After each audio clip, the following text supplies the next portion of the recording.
Good morning, good afternoon, good evening, wherever you are in the world.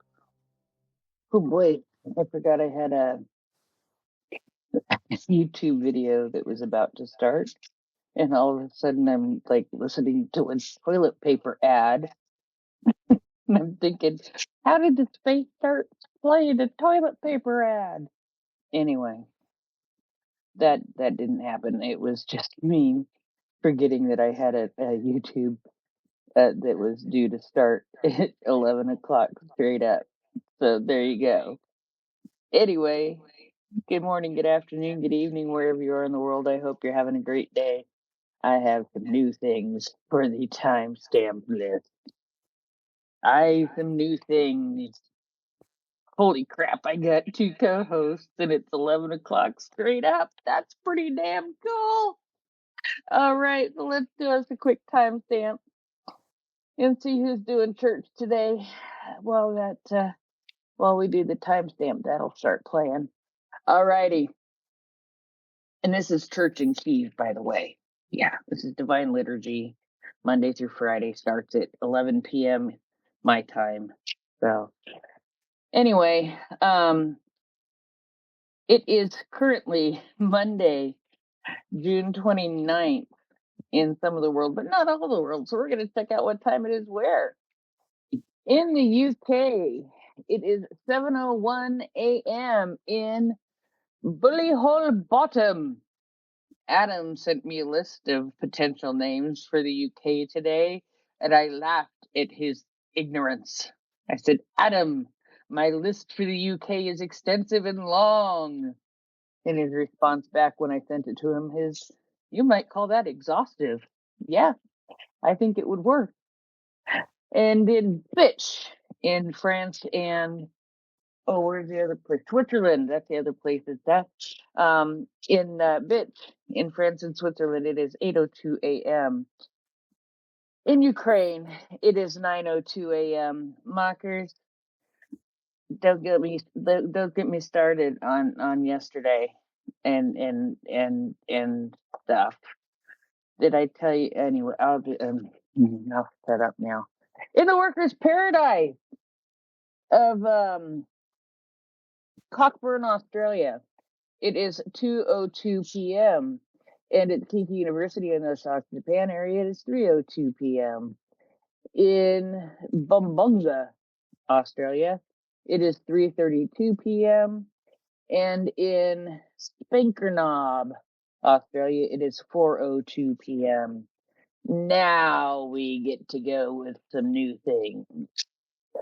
On PP Island in Newfoundland, it is 3:33 a.m.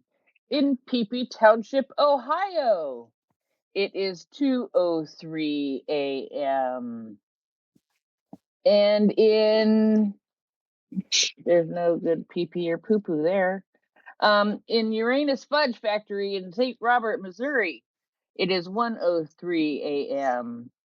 And in Blickpoo, Idaho, it sounds like you might need to go to the doctor for that. It is 12:03 a.m. and it is 11:03 p.m. still on Sunday, June 28th in Poo Poo Creek, British Columbia, and Poo Poo Point, Washington, and PP Creek, Oregon. I found it was Poop Creek, Oregon. Excuse me, Poop Creek I found in Oregon. That was a new one I found today too. It is 11:04 p.m. And our cleanest place maybe Ukraine may be cleaner actually. In Beaver, Alaska, it is 10:04 p.m. Alaska, where Sarah Palin can see Russia from her house. Thank God that bitch stopped stalking me. And Mockers, did I send you the video of Father Buldan and Father Ivan, who were in Russian captivity for a while? Did you see the video? Did I send you that from yesterday, where they received awards from his beatitude at the big, huge Divine Liturgy in Lviv? No, you didn't. But right now, I'm just trying my best not to throw up. So. Oh, Jesus, another one of those mornings. Okay. All right. Feel better. I'm sorry. Good morning. Good morning, FireFella. I'll go stuff your nest. Good morning. Nice time check. You're not feeling top of the world, Mockers. What do you want to talk about first? Or can you talk, actually? Yeah, I can talk. I bust my shoulder at the weekend, which has then tightened up so badly it's pulling all the muscle in my neck, which is then making the muscle across my face sore, which means I've woken up this morning after barely sleeping with one swollen eye, which is lovely, and the distinct feeling like I'm going to puke at some point. So sorry about that. Well, that's all right. Unlike Russia, that has woken up with more than a couple of bad eyes, it's woken up with a couple of great big flipping booms. And how many angry birds did they get last night? Holy schmoly. Yeah, that was actually the second largest Ukraine UAV attack yesterday, going out to Russia. So very very interesting that Ukraine is now just ramping up the pressure. I am literally beading with sweat on my head already, and I don't think it's just because it's a warm day. Nice. So that's fun. So where are we? Oh yes, Kerch port was hit again last night, I believe, and so there was a number of booms in that direction. Sorry, I'm just getting to them. Long-range drones slamming into Port Kavkaz near the Crimean bridge, and there was at least 3 explosions there. That's not the only place, though. And bear with me a minute while I just bring up this. Oh, I am going to die at some point, by the way. I apologise, but I am so not well. So let me see. We had the Bavovna at Kerch, and then Melitopol. Now I only know that there was explosions in Melitopol. I don't know what they were. There is, however, talk of an electrical substation near the village of Nekrasovka in the Bakhisarai district of Crimea that was also likely hit. Sorry, I'm just checking out what that is. And Fedosia had some booms as well. Luhansk region, several new explosions in Sevastopol. I think we can safely say that the Ukrainian drones were doing their thing last night. There was plenty of explosions going on. You're going to have to bear with me a little minute, FireFella, because I'm going to be very ill. Right, you crack on and be very ill. I was finding please don't say you're going to drop dead on the space was chatting. She won't drop dead on this space. No. So, She's just, yeah, she's just not feeling well at all today. So, very interesting day yesterday. So the big news was Bavana at Slaviansk Kuban oil refinery. Yazovol oil refinery was also attacked. Fire at Slavovenchi oil stabilization and gas treatment unit. Melitopol got Bavanaed. Crimea, new explosions, and a railway bridge in the Chernok area, Crimea, as well as enemy ammunition depot in Amilviska, which is in Donetsk. I can actually say that. Missile hits 3 workshops of the Titan Barricades industrial complex in Volgorod, causing fire and partial destruction of 2 workshops. Shame. The withdrawal of Russian troops from the Transnistria may be included in the peace talks in Ukraine with participation of the EU, Sandu. So I'm just doing a sort of roundup. And fire at the Sky Saki thermal power plant in Crimea is intensifying. not getting better. Well, who'd have thought that? Because we all know they don't know how to put fires out. So that's a little roundup of the stuff that is. Did I send that to you, Prince? I I think can't. that you did. All right. So you I can think pop I that in put the it. nest. I thought I Oh, put it in the nest. well. So don't worry yourself. Hang on. So Okay. it takes a little while for when you put it in the nest for me to see it in the nest, if you know what I mean. It's like Okay. this wonderful app that we're all on that is just a pile of fucking poo, excuse me. And nothing works the way it should work. But that's annoying. Right, so go back into there and to there, and I'll send it to you again. The other thing that I did see yesterday, which was quite interesting and quite funny, and Mockers has made a post about it, it's in the nest. The local hoods or mafias are now selling fuel out of 1,000-litre tanks all over the shop. And they're quite geared up for it, actually, which is interesting and worrying and all at the same time, but not unusual because this is what they do in Russia. When all else fails, the mafia turn up and start to take control. So they've started to take control of fuel supplies now, selling up between 200 and 300 rubles a litre, which is quite a lot of money. How are we doing, Mockers? Oh, she'll be a minute or two. All right. I just absolutely threw my guts up. That was lovely. Thanks. Oh, Thanks for that. I feel loads better, actually. sweet. Yeah. So I knew that was coming. I could feel it building, the heat was building, and I was like, I'm going to explode out the top of my head or I'm going to be sick. So one or the other. Oh, well, Whew. better out than in. Yes, indeed. Something tells me I'm not going to work today because And I'm doing that sips of water now. most of the day. Yes. Oh, all because I pulled my shoulder at the weekend. I know, just ridiculous, isn't it? Were you Anyway, lifting crates again? You yeah. you Yes, I numchuck. did. I took a bag off somebody, right, and it was really heavy, and I put it down, and I went, I shouldn't have done that. Ah, right, okay. Plonker, So, right. yeah, so there we go. Now, bridges in Crimea were also hit again yesterday. Oh yeah. So, all the... I'll be right back. You'll be right back. Okay, well, that's fine. So, all No, the it's in the access... nest. It's in the nest. Third one in. All right, okay, good. Let me have a wee look at that. Third one in. Oh, yes. I saw that, yes, the rail bridge at... this actually is not in Crimea, this particular bridge, so hold your horses. There were new hits on the bridges going into Crimea again yesterday.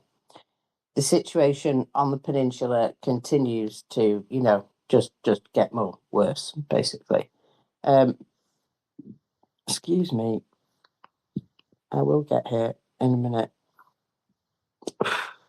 Right. So the one you've got in the nest there, this is going to be, by the way, a lesson in how to just carry on when you're about to die. This space today. So sorry about this. I've got jokes, but I might bring them later.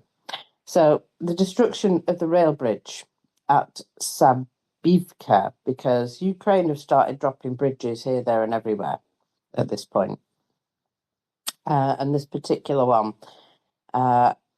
is interesting because it shuts down a whole bunch of connections. If Peter Hedderly was here, he'd be waxing lyrical over it. So Sabivka shuts down the primary rail line that connects Luhansk to Donetsk and to Severodonetsk and to Horlivka. So instead of going through this one bridge, rail traffic is going to have to go on a 30-mile detour, going south from Donetsk to Lutuny. I don't fucking care. I can't pronounce it today. And then north to Close enough Rodokove. for me.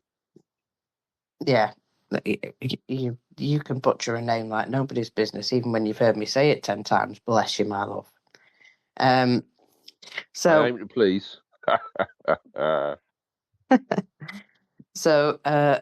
this route also has a bridge, and well, should anything happen to that bridge or the tunnel entrance because of the tunnel as well, there would be forced to be even more significant detours.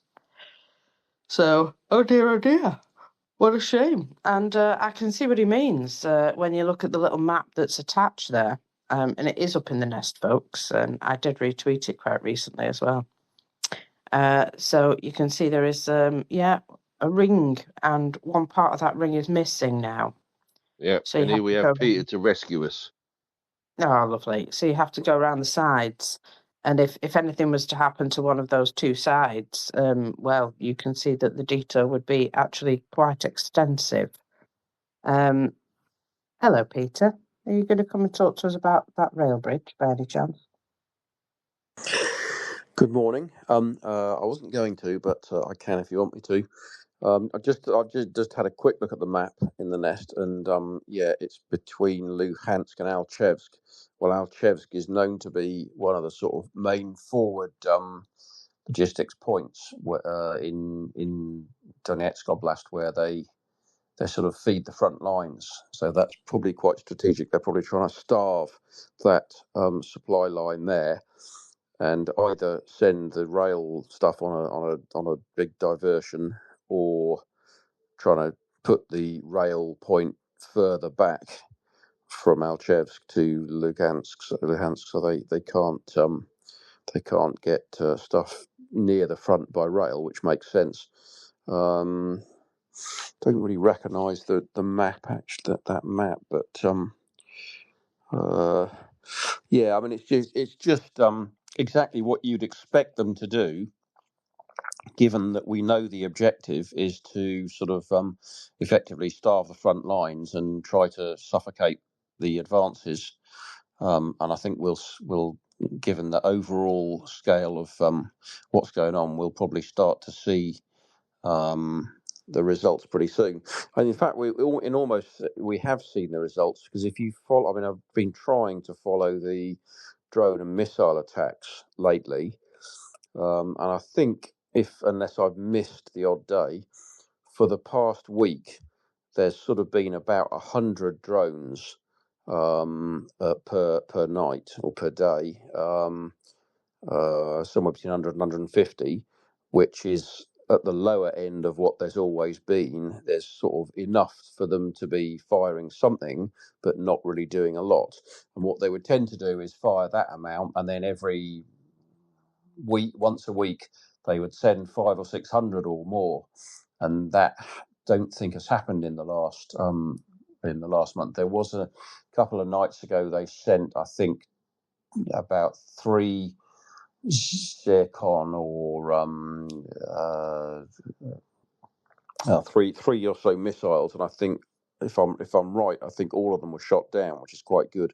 Well, very good. Implies that Ukraine has got some these Patriot missiles available now in the right places. But I think the point is that this is not just a one-off knockout of a bridge. It's part of a systematic effort to just degrade the whole of the front lines with these deep strikes, and things like that will take time to repair, and sort of by the time they've repaired it, well, the next barrage of strikes have come in, and they bonk a bridge somewhere else or whatever. I mean, for example, the next thing they'd probably do is try and knock a bridge out on this diversionary route.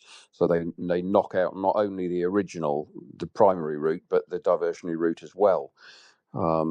But it's clearly an attempt to starve supplies to the front line, and if that happens, then we should see things in Konstantinivka start to cool down, because the Russians simply are unable to get enough supplies to the front. And I think the temperature at the moment over there is something like 30 degrees centigrade, which is pretty normal for this time of year. So you've got things like water is a major consideration, because you need to drink a lot of water when it's 30 degrees centigrade and you're active. The cutting the supplies is absolutely critical at this stage. Not to mention, of course, fuel and food. That would be my comment on that, I think. And if there's anything else, I'm happy to come back and explain. Peter, sir, Yep. I have actually got a question. So we were talking to Harlan yesterday, bless his cotton socks, and he was talking either, I don't think it was embankments, but abutments. Is that the term correct? That the Ukrainians are going, that's actually damaging the bridge. They're actually damaging it more, taking the abutment out rather than the bridge itself. Am I right in thinking that? Depends on the nature of the bridge. If it's quite a big bridge, particularly over a river, it might have an abutment. If you take that out, then it obviously the abutment. This is the thing that supports the bridge. Usually in the riverbed or whatever. If you start damaging, but usually that's sort of concrete or whatever. If you take that out, then it makes, you can't just replace the bridge. You've got to then replace the abutment as well. So it's a bigger job and involving more heavy engineering. Embankments are where the railway is recessed into the land, and you've got usually a grass verge up each side, and the railway is lower than the surrounding ground. So that they're probably not very easy to do much with. But bridge abutments, yeah, you just destroy the whole thing. And there was that bridge, I think, over the canal. There was a road bridge over the railway by the side of the canal at a place called Rozdolny between Kerch and Jankoy, where they completely blew up the canal bridge. Then they blew up all the repair equipment, cranes and stuff that had gone to repair it.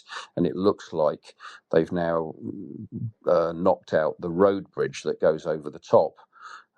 As well by the side of the canal bridge, so you've just got a whole level of destruction there. And having knocked out all the repair equipment, the chances are that won't reopen, because they just will not give them any respite to be able to repair it. And that's a key thing. Normally, the Russians are pretty good at repairing railway infrastructure because it's part of the military, and they're geared up to get it reopened very quickly.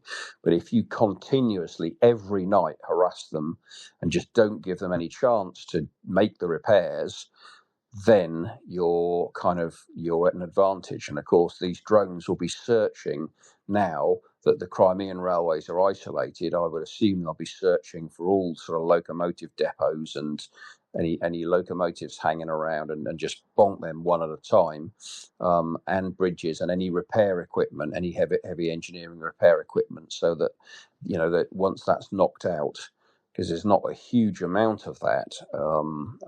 They don't have sort of enormous amounts of that, but they do have it sort of strategically located at places where it's likely to be needed. My suspicion is, provided the Ukrainians can keep up this level of strikes, the Russians will not be able to reopen the railways in Crimea, and the trains, for the time being, will only get as far as Kerch for evacuation purposes, and that's quite difficult, I would suspect, given that both Taman and Kerch have come under heavy attack. And I think the Ukrainians are probably allowing the Russians to get trains to Kerch to get people out, to try and depopulate the island from settlers, and that'll just make the job easier when they finally come round to making a move on it, which I think they will do once the Russian army is completely bled dry of fuel and supplies and food and everything. As I said, maybe about a week or two ago, I don't think this is going to go on for months. This is going to take weeks, because once you destroy the supply lines, things are going to degrade very fast. And then what happens after that, I'm not sure. We have to just go out and keep watching, go buy popcorn, whatever. But it's certainly very interesting. And in the last 2-3 months, the extent of the change in sort of initiative and what's happened has been just absolutely remarkable and very good to see and watch. And more of the same. I just hope the Ukrainians can keep the pressure up, because I think last night again there were 400 or something drones went into Russia and occupied Ukraine. And again, that's more than double what the Russians are sending to Ukraine. So absolutely fantastic to see Russia coming under heavier attack than Ukraine is. Absolutely brilliant. Anyway, there we go. That's a few comments from me. No, you're absolutely right, Peter. It was roughly 400 drones into occupied places in Russia last night. Yeah. Lexicon, welcome up, sweet. Go ahead. Yeah, I was just going to say, after what Peter was saying, that I heard last night in Crimea, because of this hitting of the power supply and fuel for it, that there's no refrigeration left available to the population in all of Crimea. That was on Touch Knee, so they're pretty well informed. So it means that it's not just ice cream, it seems, well, all refrigerated foods, of course, and components of foods. For some reason, there's no bread available. So, yeah, it looks like the pace at which things can change in Crimea for the local population is pretty amazing. It's pretty rapid. And that means the population becomes a huge headache, a huge burden on the military authorities, because they can't just hang on there while the population's going bananas because they can't get bread or ice cream or steak. And they are a burden, so they will. I think the governor's already told tourists not to come, but I think maybe they're going to be obliged to tell people to leave. People don't have enough brains in their own heads. I'll just question that Russian people don't have enough brains in their heads, but I get what you're saying, Lexicon. Yeah, absolutely, sweet.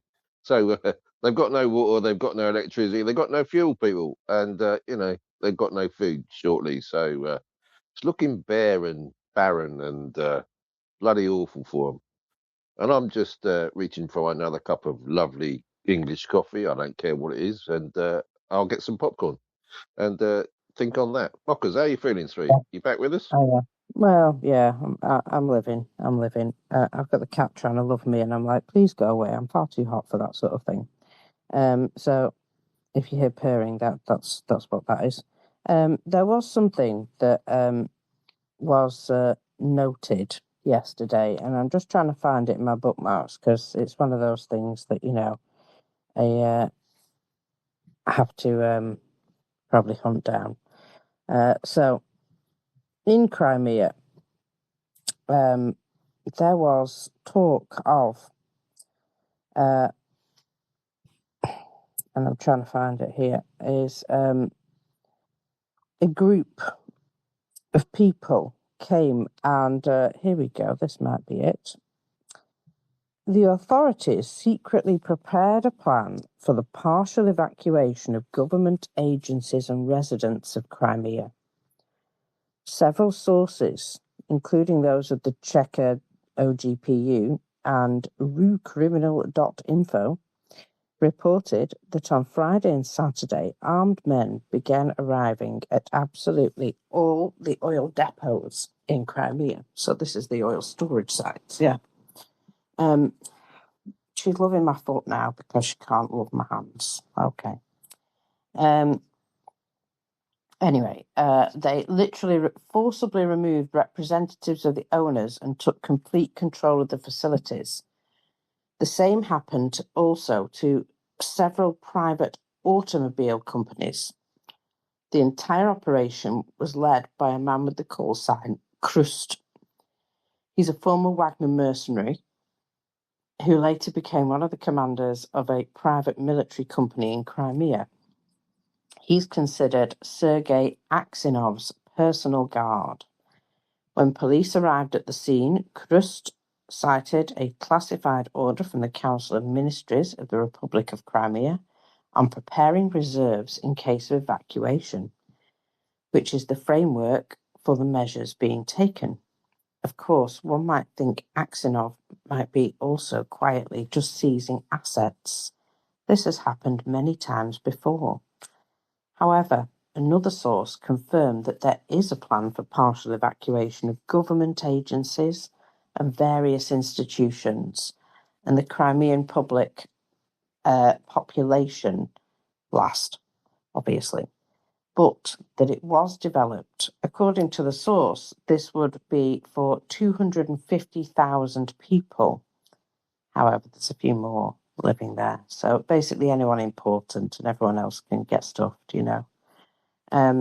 But the question is, will this plan ever be implemented?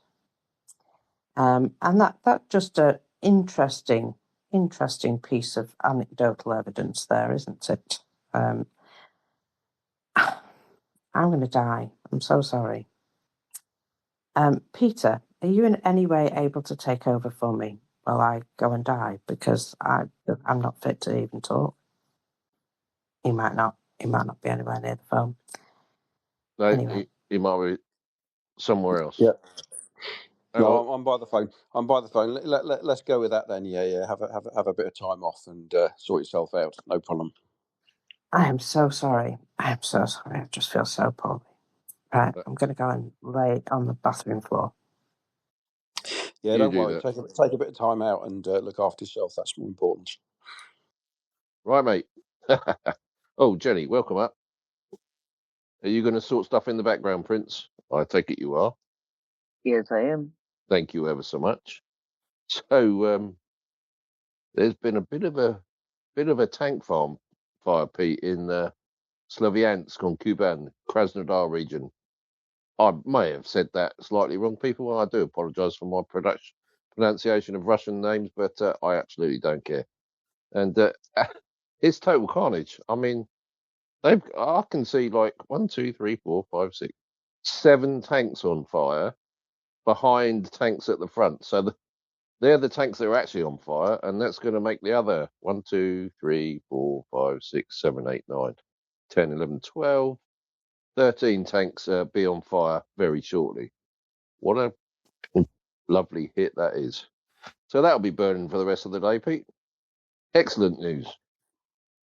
Yeah, and a while longer than that, I would think. The strange thing is, this was reported as one of the small oil storage and farms and oil refineries. So, for a small one, it's doing pretty well.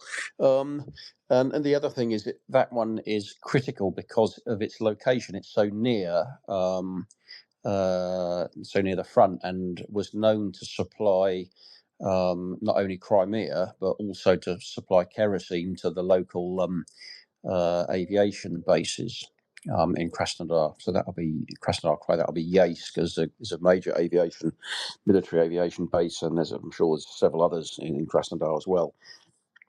If the aviation fuel gets knocked out, then that's going to affect the glide bombs, reduce them, which is fairly important because they're a nightmare to deal with for the Ukrainians at the front line, and it's going to keep aircraft out of the sky, presumably, which is a good thing, and will make it easier for Ukrainian missiles to get through.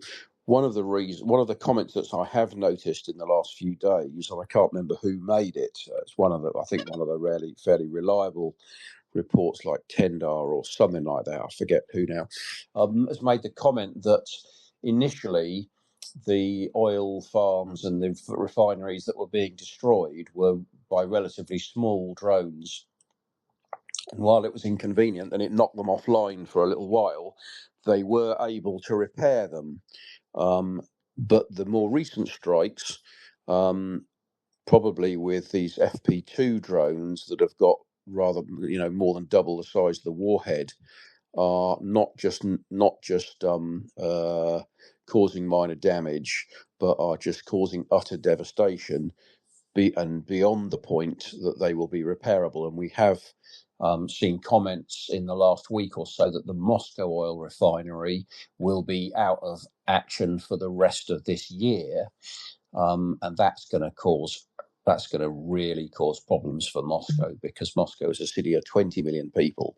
And when you knock out the fuel, well, just imagine how much fuel a city of 20 million people needs, and do the sort of maths from that. When that single refinery supplies something like 40 to 70% of Moscow's needs, and that's taken offline completely for more than 6 months, you have got a big problem.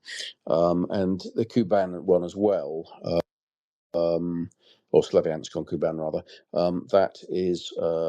that's critical, because that's going to just starve Crimea, and going to starve the whole of Krasnodar Krai. And Krasnodar Krai is pretty important as a sort of springboard towards Crimea.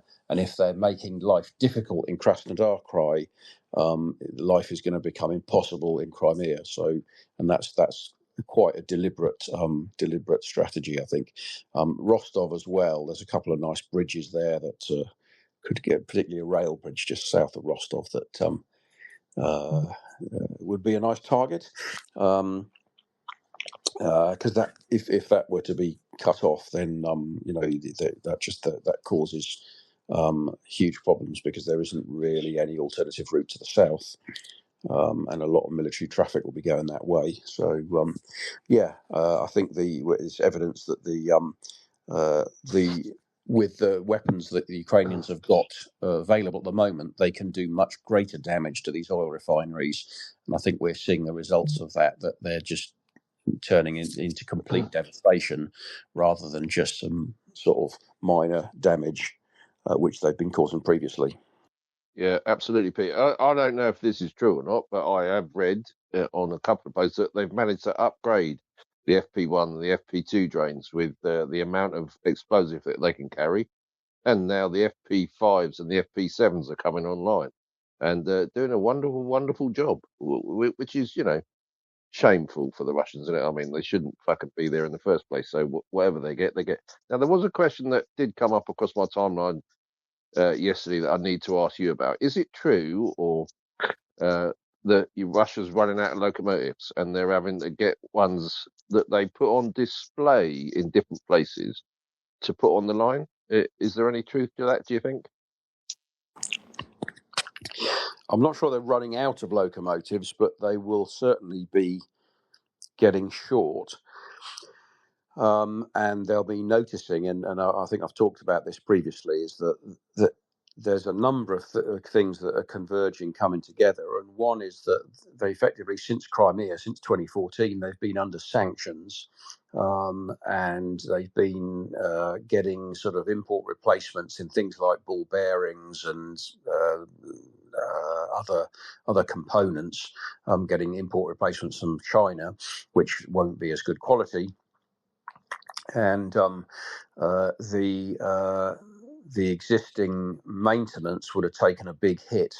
Also, people who have been previously maintaining railway equipment, a certain proportion of them are likely to have been snatched and taken to the front line, or will have been taken for their technical and some mechanical knowledge, and would have been put over to the army to maintain tanks and other equipment and that sort of stuff. So the railway will be being bled of resources. They've also had locomotives knocked out, various locomotives set on fire through sabotage or just natural attrition. The numbers of new locomotives they're building will be well down on what they need to actually properly replace the fleet. Overhauls will be down, so they're having a whole load of, they're being hit from every side on sort of locomotive availability, which is one of the reasons I think why overall freight figures are down, because they're just struggling to provide the necessary locomotives. Wouldn't totally surprise me if they're taking locomotives, out of museums. The same thing they've been doing with military, with tanks. You've had tanks, coming off these plinths that they, displays they have, and being sort of pressed into service. That's a sort of pretty kind of typical Russian way to deal with a problem that they're never actually that's never going to solve the problem, but it appears like they're making some sort of effort to recognise and deal with the problem.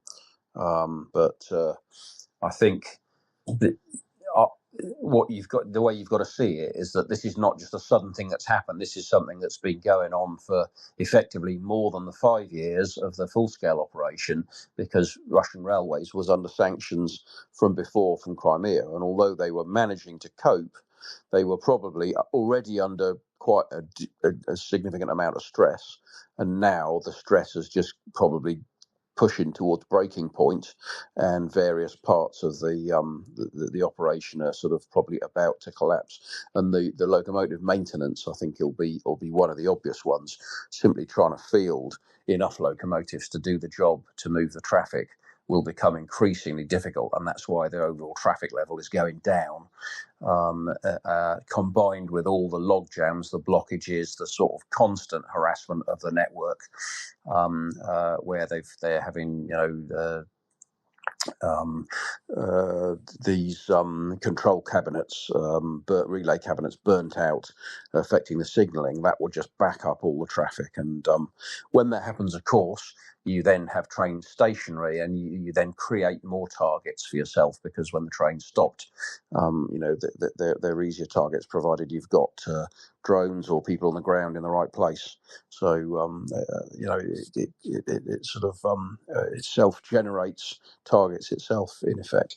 But it's difficult to know. Russian railways have something like 20,000 or so electric locomotives, or had 20,000 electric locomotives, and many of them, in fact, are double or even triple, or even on the Trans-Siberian, even some quadruple units. So when you talk about one locomotive, it's the equivalent of 2, 3, or 4, because they're permanently coupled together. So they've just got astronomical numbers of locomotives. So when you hear sort of one gets zapped here and one gets zapped there, it's like squatting flies. But if you squat enough flies, you start to have enough. You start to have an impact on the overall colony, as it were. So there will certainly be massive pressure. To what extent they're running out is just difficult to know. And of course, one of the advantages is that they can move locomotives in from other parts of Russia, even the Far East and that, Vladivostok and in Siberia, where they're safe.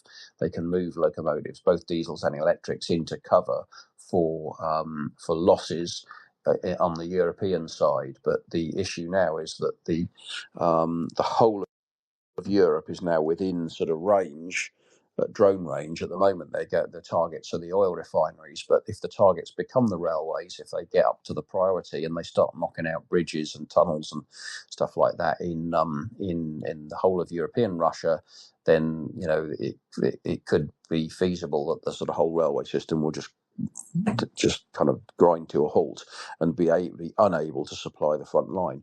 And the thing with the way Russia is set up is that it's entirely reliant on its railways, because the roads are just not up to the job, and they don't have the amount of road vehicles necessary to move these sort of tonnages that you're talking about. So if they were to suddenly switch to attack the railway network on a wider basis in European Russia, again, it would start to cause problems very quickly and starve supplies to the front line. And that could sort of have an outsized effect in terms of the ability to continue their operations on the front line. Thank you, Peter. The Kerch port has been hit again, just the other side of the Kerch bridge. That's on fire this morning, people. Oh, lovely stuff. I am loving this. This is good stuff. We don't know what in the port has been hit, but Firms is showing a lovely big red dot there, and that'll be another tank farm of some description, I would have thought. I can't zoom in on the picture, which is annoying, but there you go. And all I'm seeing is Russian people in queues for petrol, Peter, and that's rather uplifting, I've got to say. Oh, and signs with 0, 0, 0, 0, 0, 0 on them, as in, we got no petrol, which is also very encouraging. Yeah, somewhat ironic, given that Russia was described as a gas station with nukes, or a country, a gas station with nukes masquerading as a country or something like that. But now they've run out of gas. So, I mean, that's the biggest humiliation and irony of all, is that Russia is, that's the one thing it can do. It almost can't do anything else. Doesn't do anything else. It just produces gas and petrol. And basically they're running out completely, and not only running out in Moscow and the West, but they're running out even in Siberia, because they're having to divert what they have from Siberia to the West to feed the European part of Russia, where all of the refineries pretty much have come under attack. And have either operating at reduced capacity or completely offline. And when you understand that 70-80% of Russia's population lives in the European part of Russia, that's why the problem has become so acute, because that's where all the consumption is. And to a certain extent, they can try to cover that by diverting diverting output from Siberia to cover Europe, and that's creating shortages in Siberia, because they're not getting their normal supply. So ironically, it's affecting the whole country.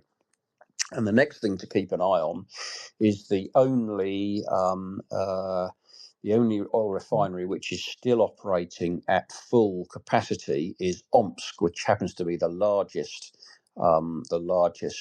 refinery. I was surprised. I didn't think it had been struck, but it has in fact been struck twice, I think.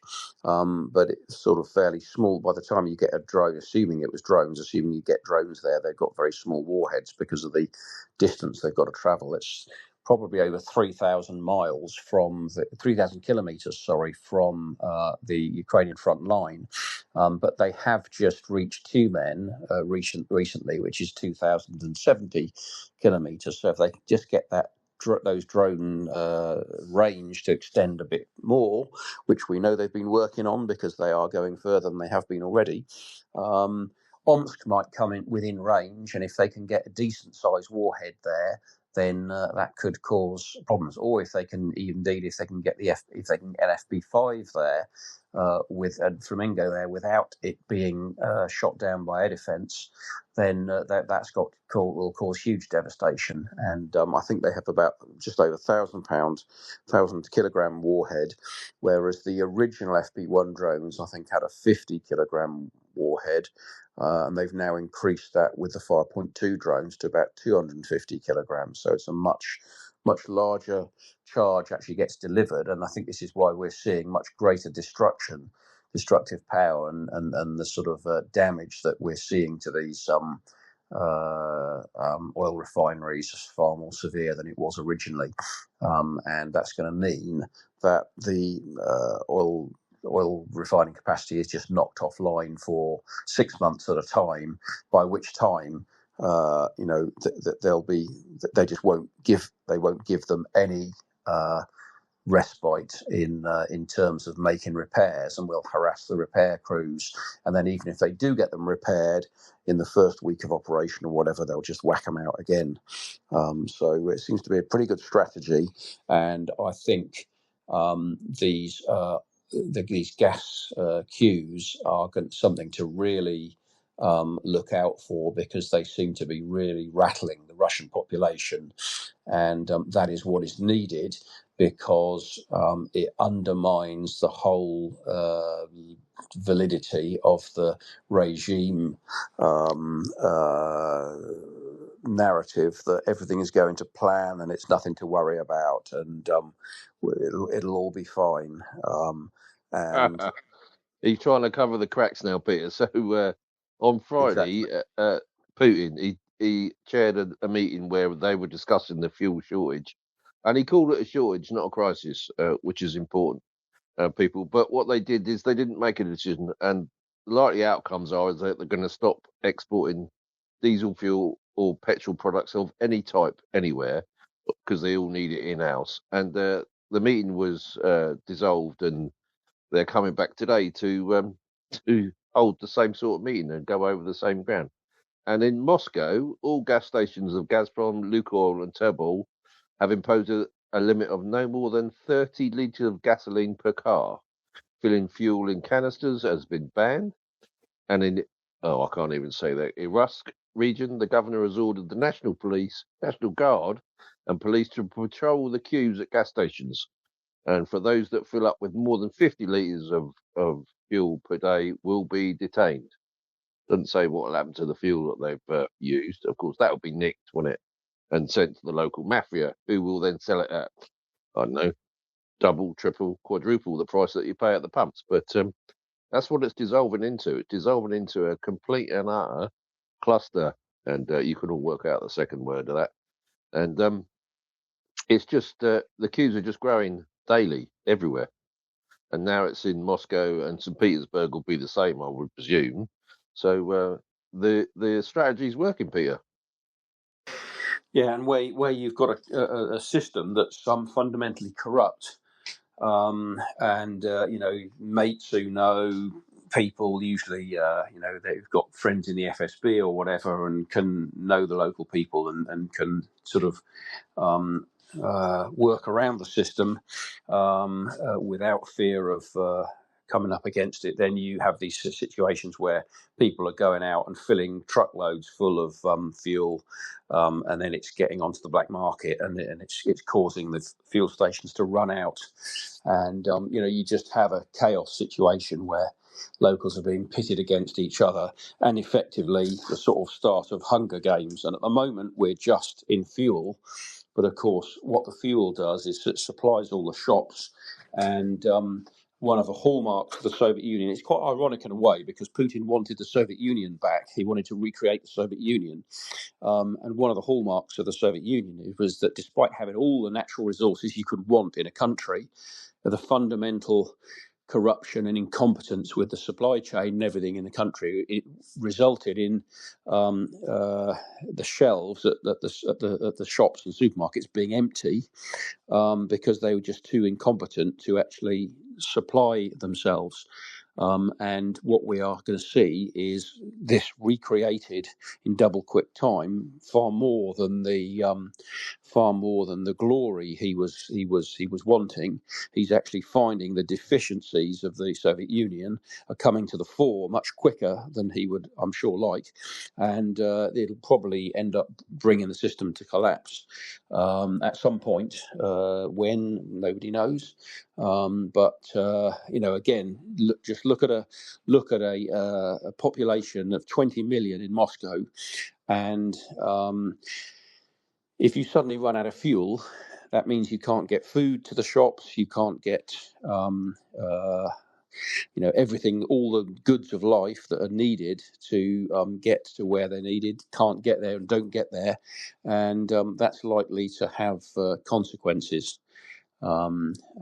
Because locals will start to question things, and of course the whole Russian system relies on locals being passive and not questioning things and expecting a better life or asking what's going wrong, when it becomes impossible to hide the fact that things are going very badly wrong. No, they certainly are, Peter.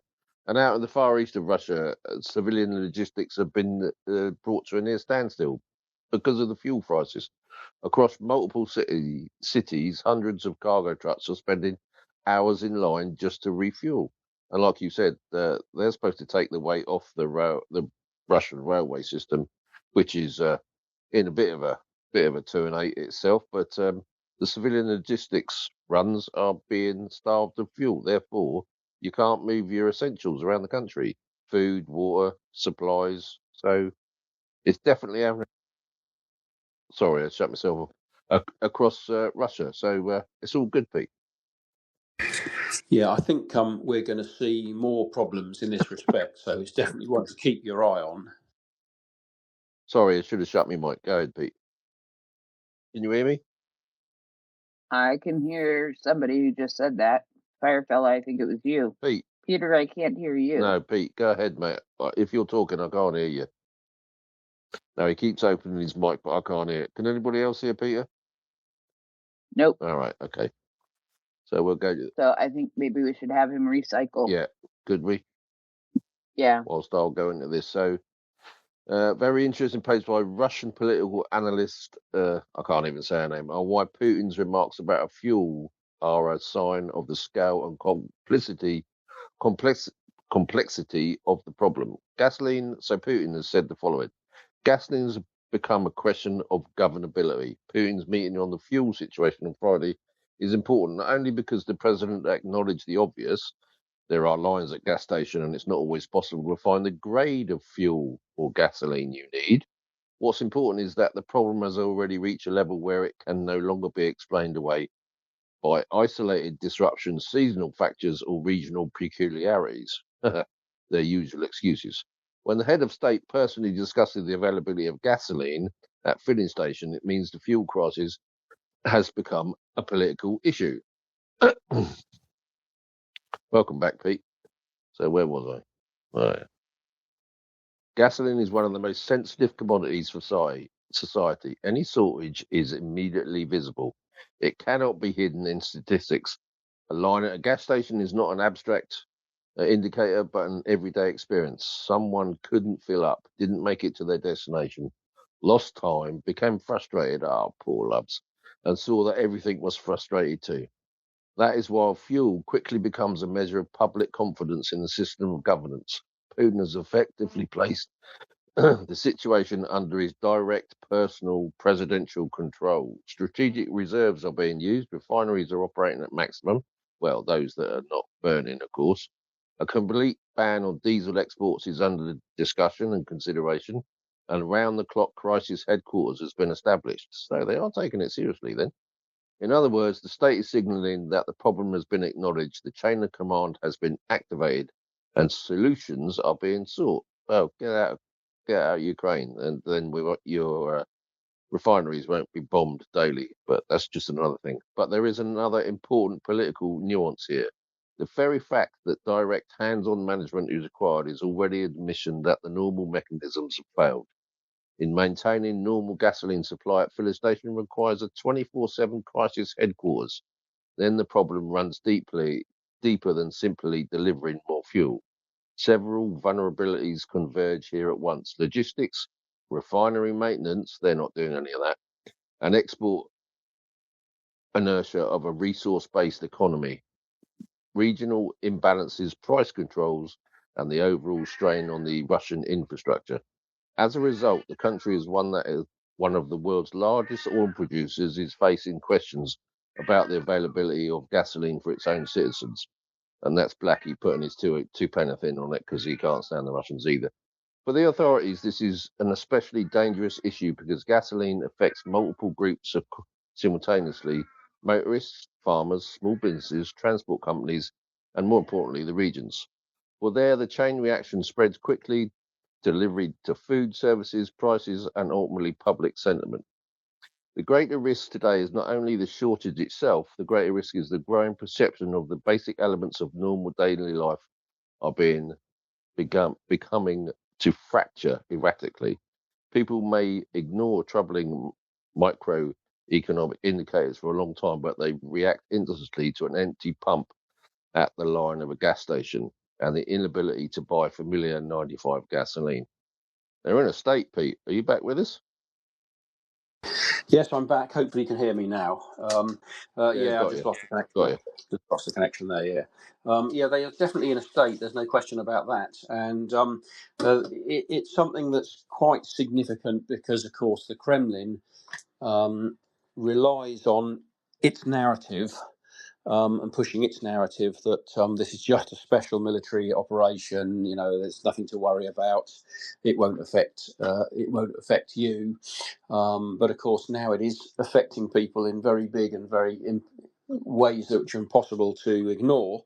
That narrative falls apart, and people start to question. Was this special military operation such a good idea? And that, of course, is very dangerous because that will, at some point, will become sort of questioning the regime's competence. And when it comes to that, then the regime is on shaky ground. And of course, that's exactly what we want. So it's why it's all good news. And I think it's why Ukraine's strategy of doing this very surgically and going after the oil in the same way as they did with this 40 kilometre queue of military vehicles which attempted to take Kiev. They knocked a bridge out, paralysed the front, paralysed the back of the convoy, and then systematically didn't bother knocking all the tanks out, but they just went for the fuel trucks because they knew damn well that these tanks were going to need fuel, were going to quite fuel hungry, and if you knock the fuel trucks out and you can't refuel the tanks, well, then effectively what you're doing is knocking the tanks out by only knocking out every 20th vehicle or whatever the fuel vehicles were, because that's the weakness. That's what they rely on, and without the fuel, the tanks are useless. And it's a similar thing here with society in general and the military. If you knock the fuel out, that the whole thing is going to collapse. And I'm pretty convinced that is what we are heading towards. We've been heading towards it for a long time, just excruciatingly slowly.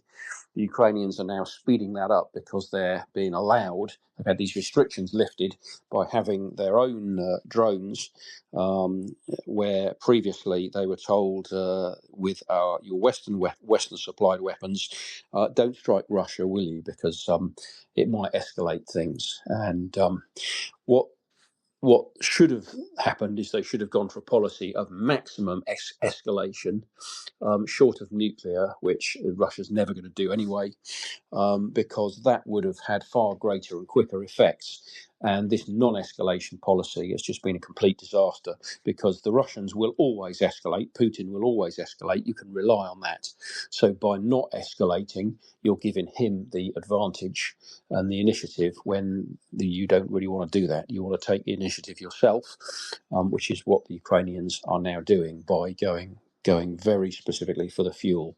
And they've now knocked so much fuel offline. There is no way they'll be able to paper over the cracks. And keep an eye on Omsk, because if that gets knocked offline, that will be the last nail in the coffin. And after that, they'll be in real trouble. Hey, why doesn't Putin just say we're losing the war? It's not really in his nature, is it? First of all, he won't even admit that it's a war. And secondly, he doesn't do stuff like that. He wants to pretend that he's winning, and also he's being ill-informed, because would you want to tell him that? Would you want to be one of his generals and have to tell him that we're losing? What do you think? No, but somebody needs to. Well, what was likely to happen then is you're likely to find yourself flying out of a window and joining what Chuck Farrer calls the Moscow Skydiving Club. No, but there's always brave people. Yeah, Lewis, please, mate, stick your hand up if you want to speak. Otherwise, you'll be out of the space. Oh, I'm sorry. I wasn't trying to be rude. That's fine, sir. Just you're more than welcome to speak. Just please put your hand up, and then I'll call on you. Sorry, Pete. Go ahead. Yeah, that's fine. So to address the point, which is, I suppose, a fair point, people don't tell Putin that they're losing, because if they do, they meet a sticky end. So the system in Russia has developed to weed out anybody who is capable of being brave and doing that, because if they do, they're no longer there. So the system is full of yes men who tell him what he wants to hear and give him sort of good reports. So he becomes very disinformed and very isolated from reality, and in fact is living in his own bubble, and therefore comes up with these completely fantastical scenarios, like where, he was saying the other day, we're advancing on all right the way across the front, which is complete nonsense. And he just is absolutely clear he doesn't know what's going on, and he's making these ridiculous demands for Ukraine to surrender Donbass, which is frankly never going to happen. And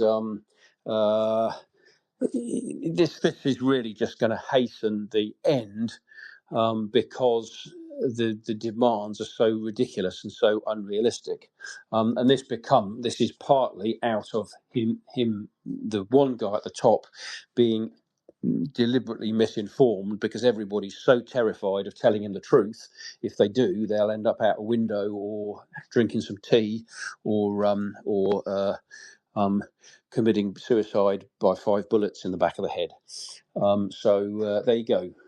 That's really the fundamental reason why nobody's telling him what's going on, because they're afraid, and it's a system of fear.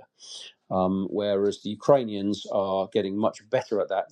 They also have this sort of Soviet system that they've inherited, but I think they are making very deliberate efforts to try and reform the military and get rid of that kind of system of misreporting upwards, so that the commanders can make good decisions. Because obviously, if you're being fed wrong information, you're going to get garbage in, garbage out. You're going to start making the wrong decisions in military terms, which is why it's so important that you do understand what's actually going on so that you can make the right decisions.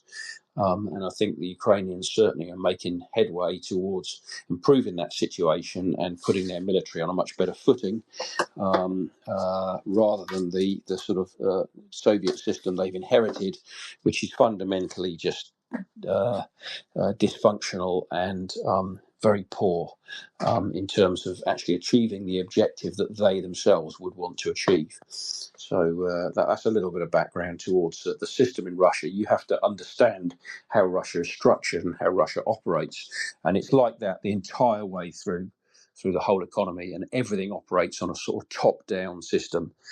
Nobody is really encouraged to take initiative, because if they do take initiative and they get it wrong, they get a bullet or worse, and the result is that everybody becomes very passive and doesn't do anything until they're told to do it, and becomes much more sort of robotic.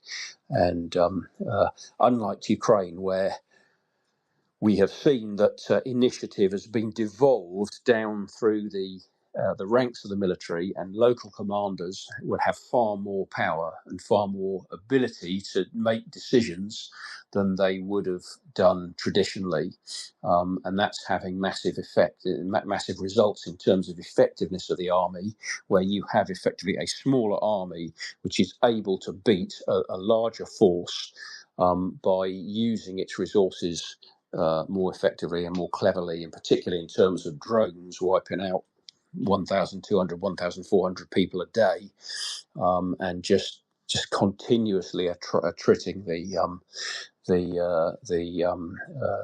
meat waves that are being thrown at them. And I do note that I think last night again, the figures released show something like 477 fuel tanks, trucks, and vehicles destroyed. And again, this is now almost a daily occurrence. And when you're losing 400, 500 trucks per day, or logistics vehicles, that's just unsustainable. You cannot replace that number of trucks per day, and it is going to very quickly cause the Russians horrendous problems. And I think that's what we're seeing. And of course, all the bridges that are being knocked out and stuff like that will again have the result of backlogging traffic, which then creates more targets. So it sort of self-fulfills itself, and is a sort of virtuous circle. By causing one problem, you create a load more problems for them. And I think we're seeing the Ukrainians take maximum advantage of that situation. So, right, we got Lexicon's hand up. Off you go, Lexicon. Yeah, thank you.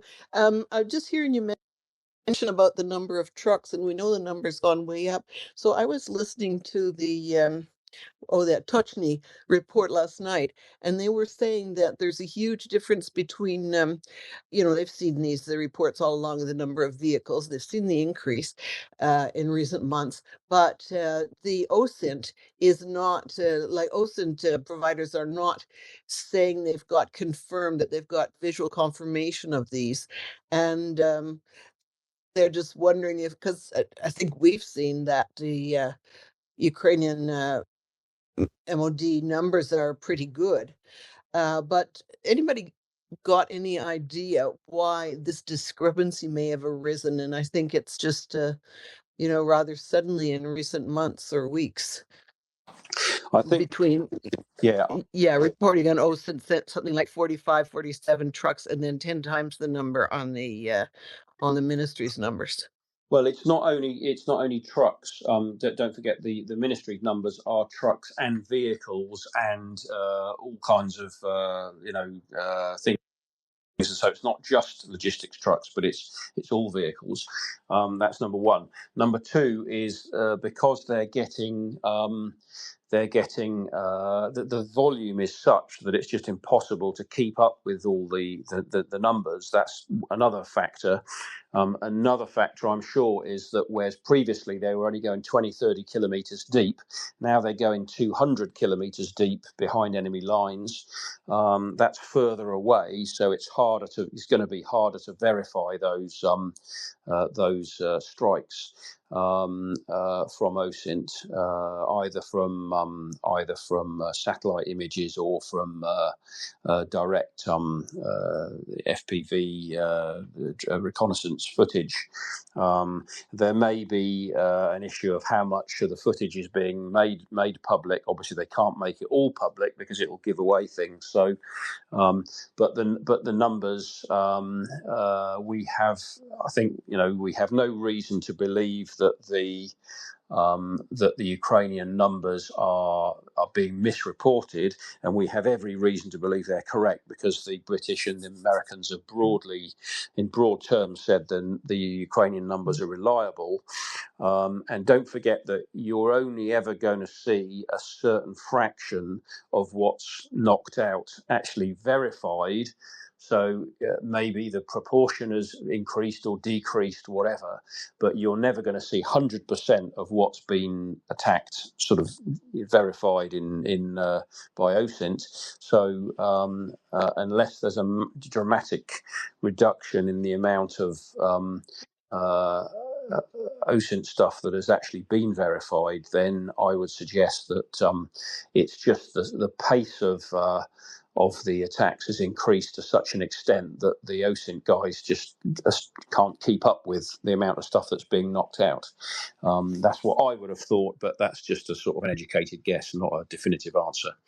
Yeah, that makes sense. And I think also that the system that Fedorov has brought in is that they're not like to get with a if you can't photograph it or it didn't happen kind of thing, that if this is on the point system, the guys don't get points unless they can show it really happened. So if the vehicles of all sorts are included in that, it would cause us to think that these really are confirmed by ministry, and they really have happened. Anyway, we're certainly seeing the increase in the crisis in fuel supply and other supplies. Absolutely, Lexicon, and I think the sheer volume of what Ukraine is doing at the moment, especially down on the Crimea, is also adding to the problem. But anyway, let's go to today's numbers, people. So here we go. So it's 1,230 personnel, taken to the total to 1,402,200. Just let me read that number again. That's 1.4 million people dead or injured in the Russian army. Yeah. 3 tanks. Oh, good. Happy hunting. 1 armored combat vehicle. 49 artillery systems, slightly down, people. So we're slightly disappointed with that. Well, I'm never disappointed with what Ukraine does, but there's just not as many as usual. 10 robotic complex systems. Mockers will be pleased. 477 automotive and fuel tanks. Lovely, lovely. 6 special equipments and 7 cruise missiles that they got because it was 100% yesterday. And 1,724 tactical UAVs. What a shame. Now, on the night of the 29th of June, the enemy attacked with 108 UAVs of the usual type. And according to preliminary data at 8 o'clock this morning, 82 enemy UAVs were shot down. 25 strike UAVs were recorded hitting 11 locations, as well as the fall of downed one fragments in 4 locations.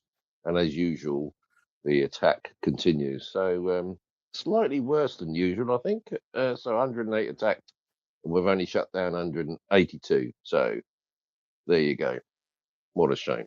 What do you think of them numbers, Peter? Quite incredible, really. Not just for what they are, but they are now pretty typical of what's happening every day.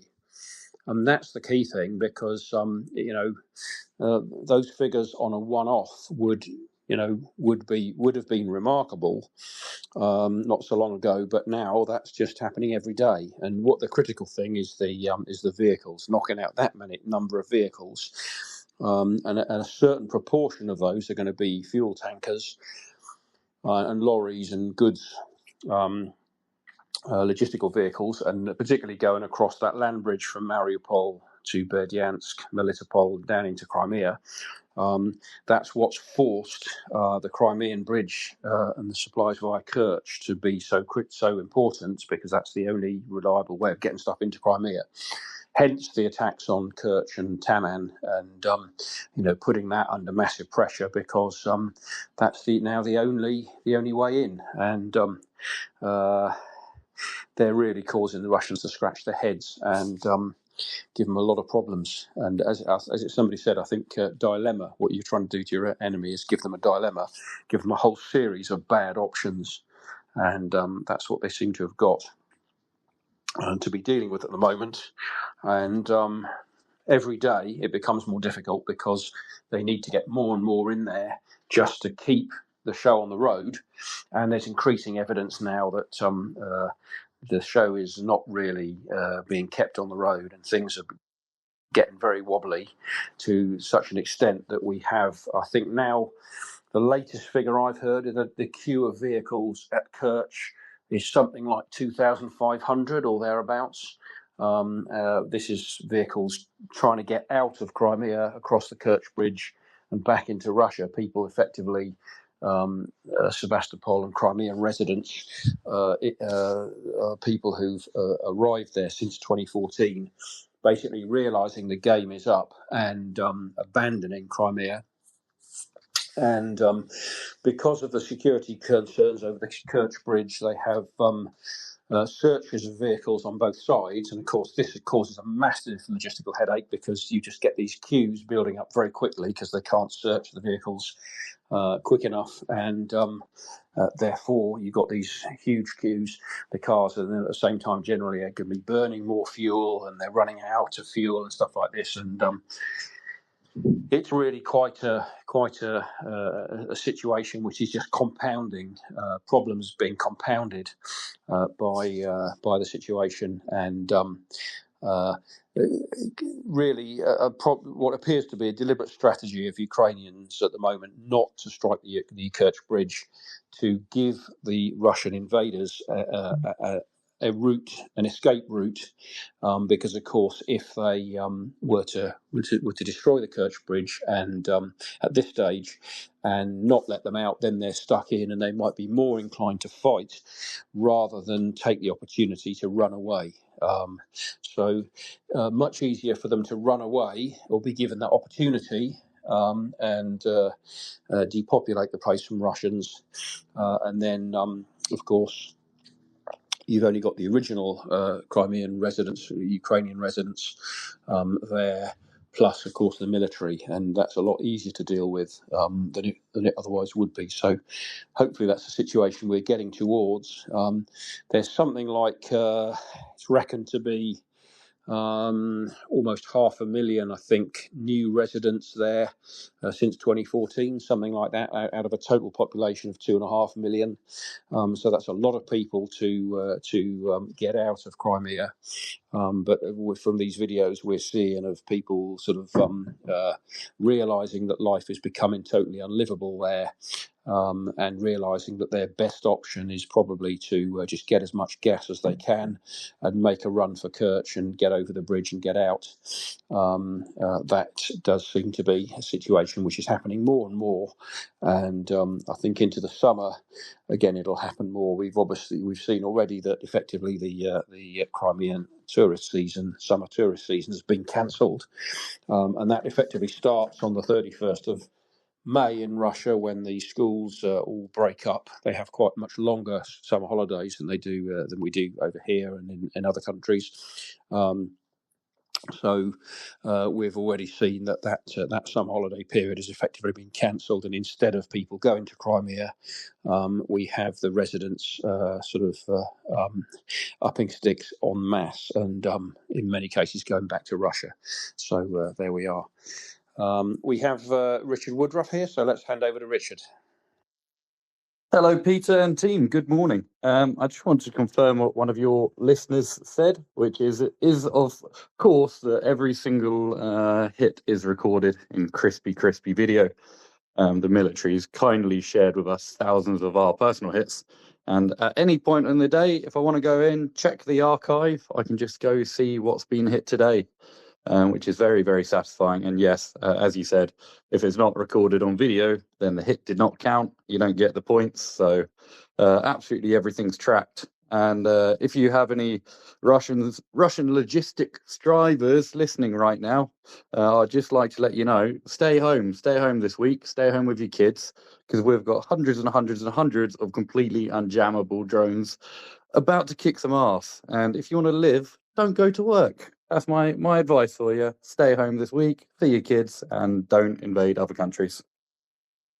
Absolutely couldn't put it better in myself, Peter. Lovely public service announcement. Richard, rather. Well done. Peter, to you. Yeah, it's always good advice not to invade your neighbours. What could possibly go wrong, especially when it's Ukraine. It is fantastic to see the change in tempo of the war, and even the White House having to admit that, or the Pentagon rather, having to admit that the Ukrainians are winning, and therefore, by extension, the Kremlin is losing. They don't appear to have actually said that yet, but I think it's becoming increasingly obvious to everybody now what the sort of state of the tide is in the war, and that the Ukrainians will win, and the Russians. It's been obvious to me for a long time that the Ukrainians were going to win, and Russia could not win. One of the tweets I've referred to quite a lot is, if you look on Thomas Tyner's timeline, he predicted back on about, I think it was the 18th of March 2022, 3 weeks after the invasion, when effectively they had not got to Kiev in 3 days. He basically said this is just a total disaster. It's completely irrecoverable, and they are going to. It is now inevitable. They're going to lose.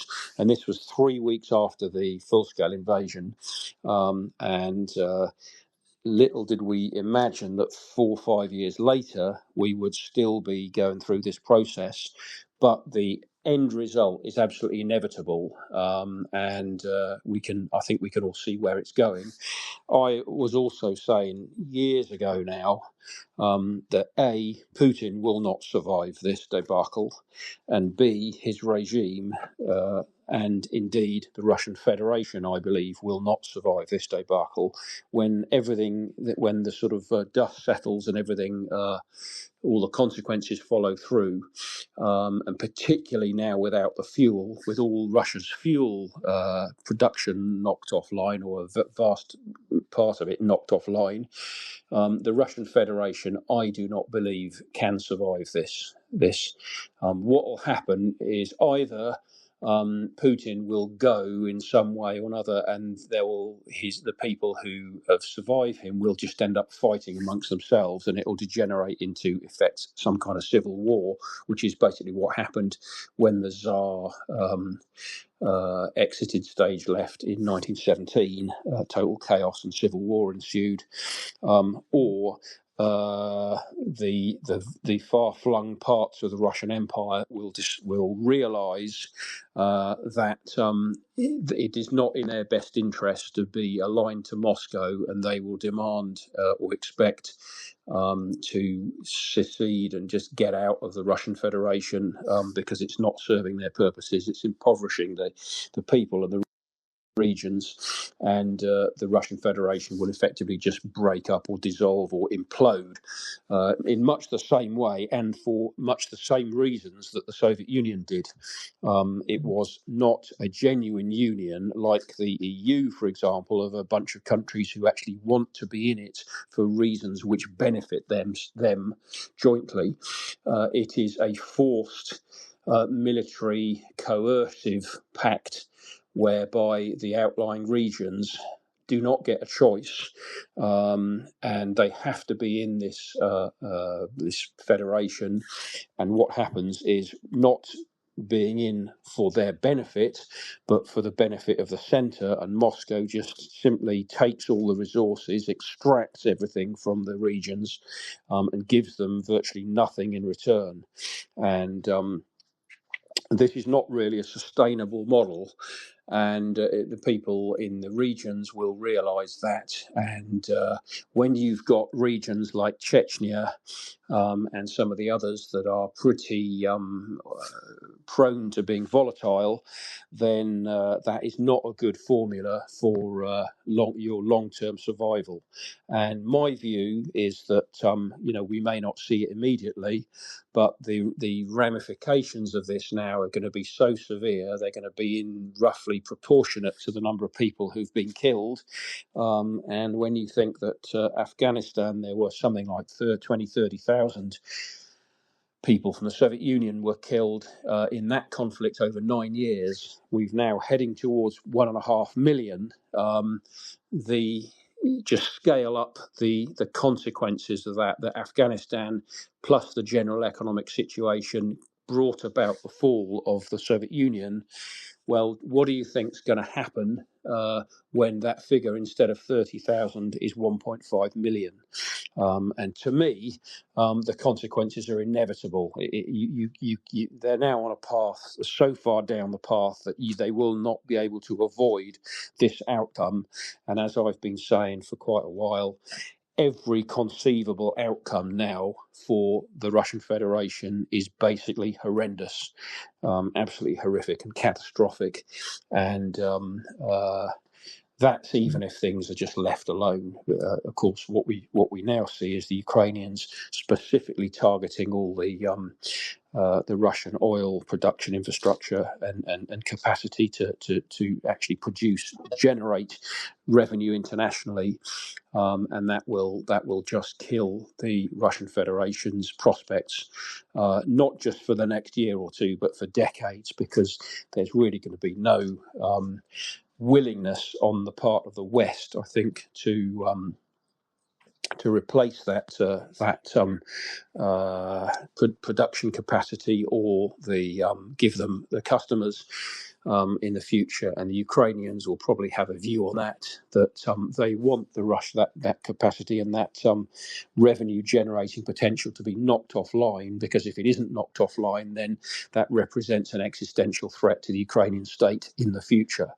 So the Ukrainians, I think, will want to ensure that the job is done properly, and Russia's ability to operate as it had done previously and as a coherent economic system will be simply taken offline during the next 6 months or so.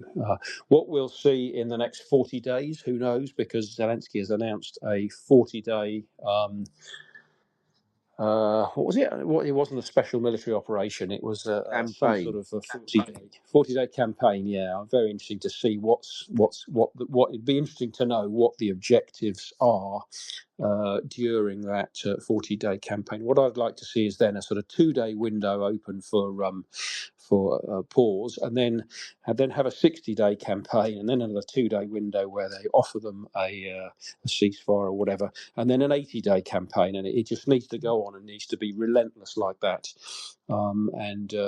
I don't. He hasn't said that during this 40-day campaign they're not open for a ceasefire, but the implication is that now they're into this 40-day campaign. They're focusing on that, and they want to get that completed before the next phase, or whatever the next phase is, whether that's some kind of diplomacy or another letter to Putin offering whatever. Who knows? But we will just have to keep watching and keep seeing the results. But every morning we wake up and see another 500 trucks destroyed, and another equipment, and sort of 1,000 plus men destroyed taken out every day. This is just unsustainable. So Russia is being ground down into a situation where it will have to either just wither on the battlefield, or some kind of reverberation, most likely in Moscow, will take effect. In what way, we can't quite predict, but that, I think, is the direction we're heading, and the sooner it happens, the better. And we will just have to all wait and see, I think. So, Peter, I think you're absolutely right. This is a psyop. That's the first thing to say. So they've announced a 40-day campaign, and the first 3 days they've launched 400 drones plus at Russia, and they're just waiting for the penny to drop in Russia. And as we all know, excuse me, that'll take a little bit of time because they're pretty thick over there, aren't they? It does take them a little time to work things out. And now they're all starting to, all the bloggers are going, what, the chip chop's going on? Well, you're getting another night of that. And you've got it for 40 nights to start with, like you said. And then, like you say, let's have a break of, I don't know, a couple of days, you're right, and then announce a 60-day one. And I think it'll just, it's just to blind them and completely grind them down to a complete halt. And even the Z bloggers are, they're losing their mind. So poor old Golan, who's a friend of the space, Mockers knows who we're talking about, he's been on again this morning, and he says the following. So he had to get up at 4 o'clock in the morning to start, which he doesn't like. So Operation Fill Up the Tank started at 4 a.m. this morning to get gas for the car. He's scared that with the shortage of gas, quality will decrease, which will cause Chinese cars to, not work. So what a great way to start the morning. No need for a cold shower when you wake up, drenched in fucking sweat. Sorry. What I'm saying all this because they're already. Hang on, I'm trying to read the what's it as it's. They already know what that means. I hope the Omsk plant can save them, but they don't want to be driving to Volga or Zilinga to fill up for gasoline. The plant has to be protected, but it'll take 5 billion rubles. Well, I hope Putin has everything under control, although, like your president, the people around him might be feeling. Can't read that. Hold on, I'm being attacked. So he's not happy that he's having to start his day at 4 o'clock in the morning to go and look for petrol, Peter. What a shame, the poor little things, eh? Yeah, what a terrible inconvenience. It's not as if they've had to be dealing with drones and rockets all night, is it?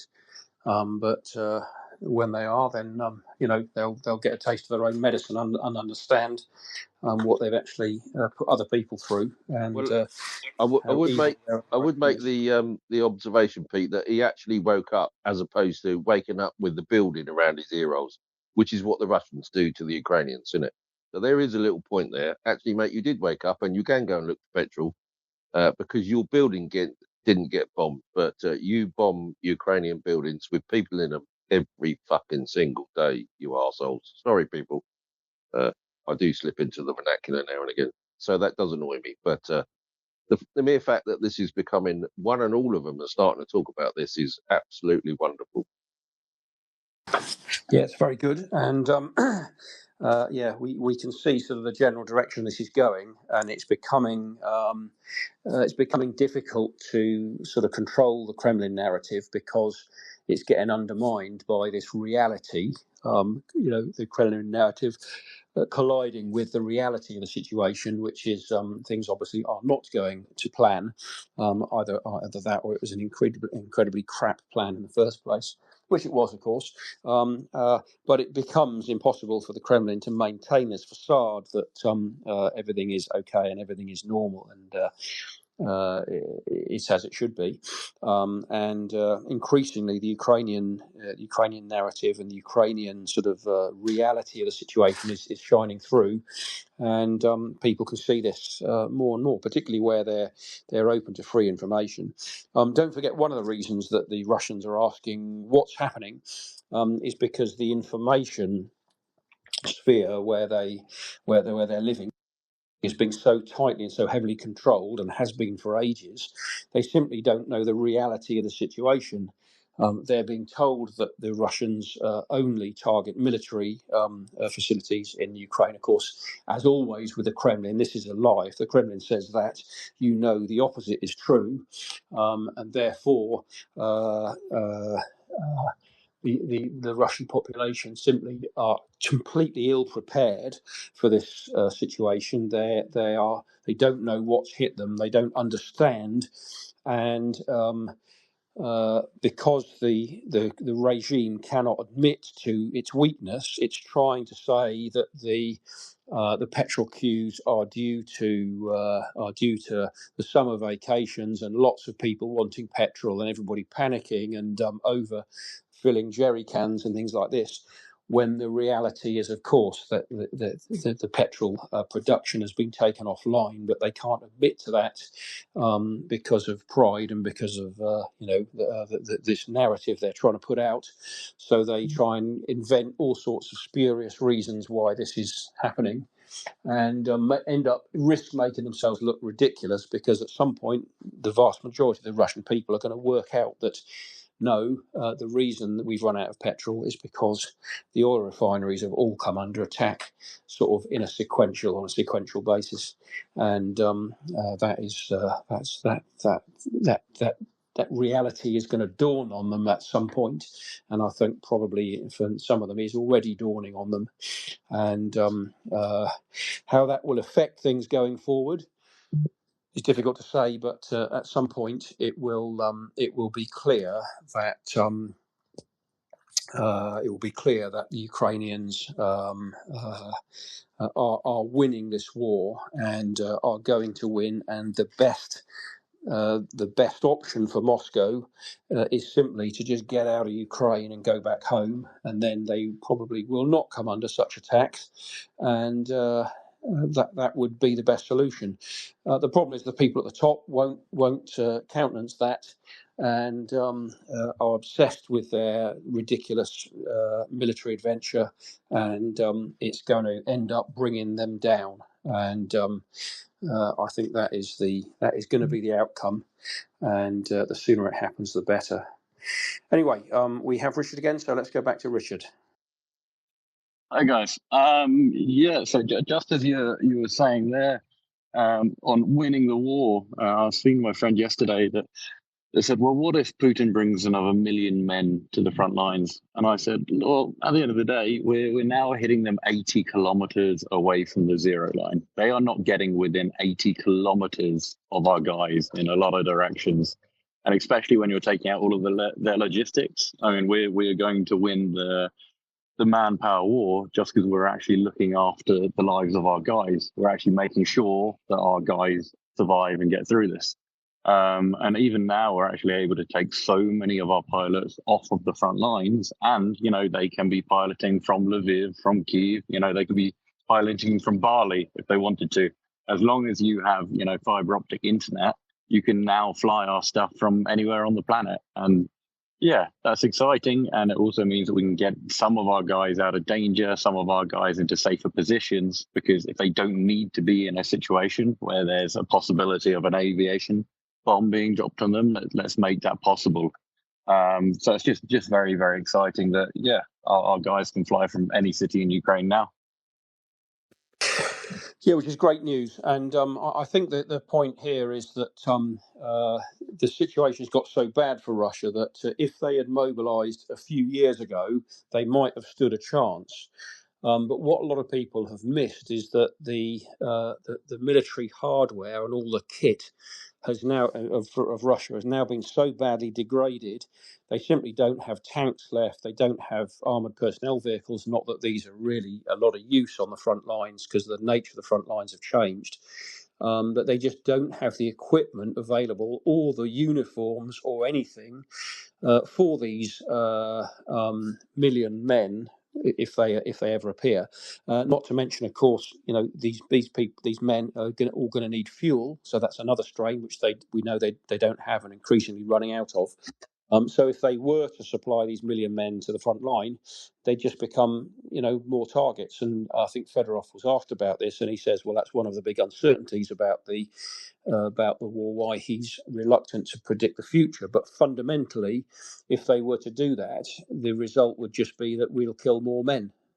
So that's not really going to be a solution for Russia. It's just going to be doubling down on the same meat wave tactics, and the outcome is likely to be will not change the outcome. It will just mean that they will accelerate the Ukrainians will accelerate the attrition rate even more, and the chances are now with these strikes behind the in the rear areas behind the main lines up to sort of 200 kilometers deep, they would be probably more effective in identifying and being able to target the military concentrations before they get to the front line, and also the military supply routes, such as getting troops to the front line by train, military transports and that, and knocking them out before they even get anywhere near the front line. So these million men, if they were available, not only would cause a huge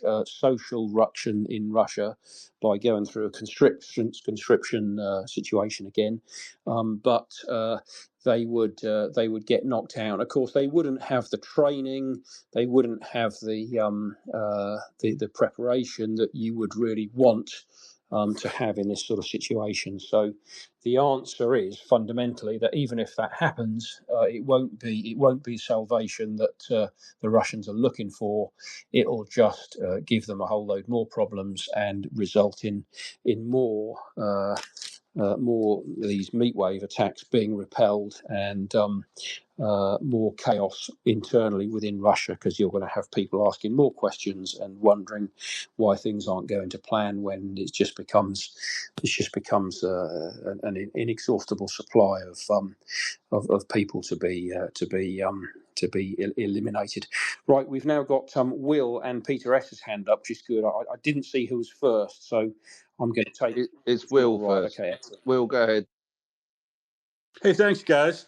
Yeah, Peter, and to carry on from that this 300,000 guys that they mobilize will probably turn into 600,000, because 300,000 more will leave the country. And the 300,000, if they process them quickly and got them to the front, would arrive at, I think it's fair to say, the deadliest front line in the history of warfare. And from day one, when they arrived, they'd be low on food, water, fuel, bullets, everything. And that's likely to cause an even worse problem for the front lines for Russia, raise the mortality rate. And it's why, Fedorov can say that. And to tie into what Fedorov and Richard just said,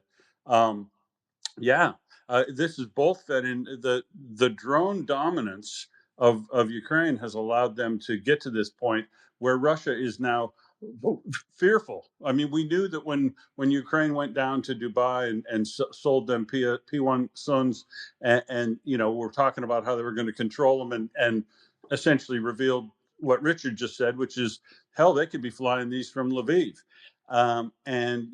Russia's there is scary propaganda going around inside Russia. Maybe Ukraine even produced it, about the fact that Russians are now saying there's high school kids in America that are gamers that they're hiring to fly drones for them.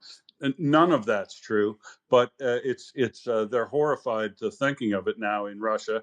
And if it is true, I'm thinking about applying. Richard, what do you know? Can I apply for that job yet?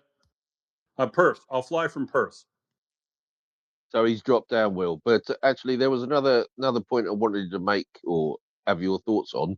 So if he does call for a total conscription again, politically, is that the end of it? Because lots of people are saying that. I don't know what that's based on. Why has he not called for a total conscription? Well, so I think Putin has feared a real social backlash at some point, probably real loss of popularity. Look, it doesn't really make that functionally much difference to him as a dictator, but of course, people would like to be thought of as popular. His popularity keeps dropping. When they do polls that are people are willing to tell the truth, but that's always dampened by people are always going to lie to a dictator's pollster. So you're looking for trends on that thing. So I don't think he's in. I don't think he's in a popular popular trouble as yet with regard to a mobilization. But he does fear the Russians that I've spoken to. They said, the only thing they think that might cause a Russian basic a rise up across the country in objection to might be another mobilization. It was very, very unpopular, as you might recall, as we were talking about it in 2023. Because remember, he's had this decree in his back pocket allowing, I think, 500,000 people to be called up in the conditions they said on a decree from like 17 September 2023, and he just never pulled the trigger on it. And I've been wrong before by predicting when he was going to do it, so I don't do that anymore. But I do listen to people about what they're saying, and the Russians I've spoke to said the only thing that might cause a popular uprising would be mobilization, but that isn't necessarily even going to happen then, because Russians have been phenomenally conditioned to depoliticizing themselves, and driven by venal self-interest, harvesting, off of people's venal self-interest to keep the regime in place.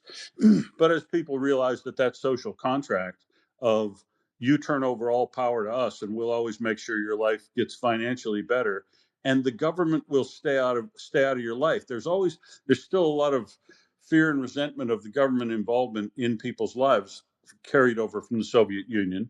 Not so much with young people because they didn't experience it directly, but there's remnants of it that they would remember. And nobody I knew in Russia trusted the government at all.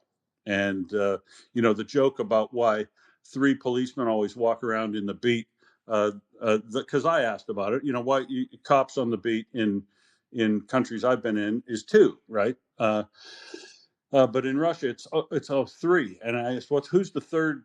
Why do they walk around in 3s? And people will tell you, the common joke is he's to watch the other 2 because there's that much corruption inside Russia. So yeah, I think that's the answer, FireFella. That I don't think he's going to face a popular revolution.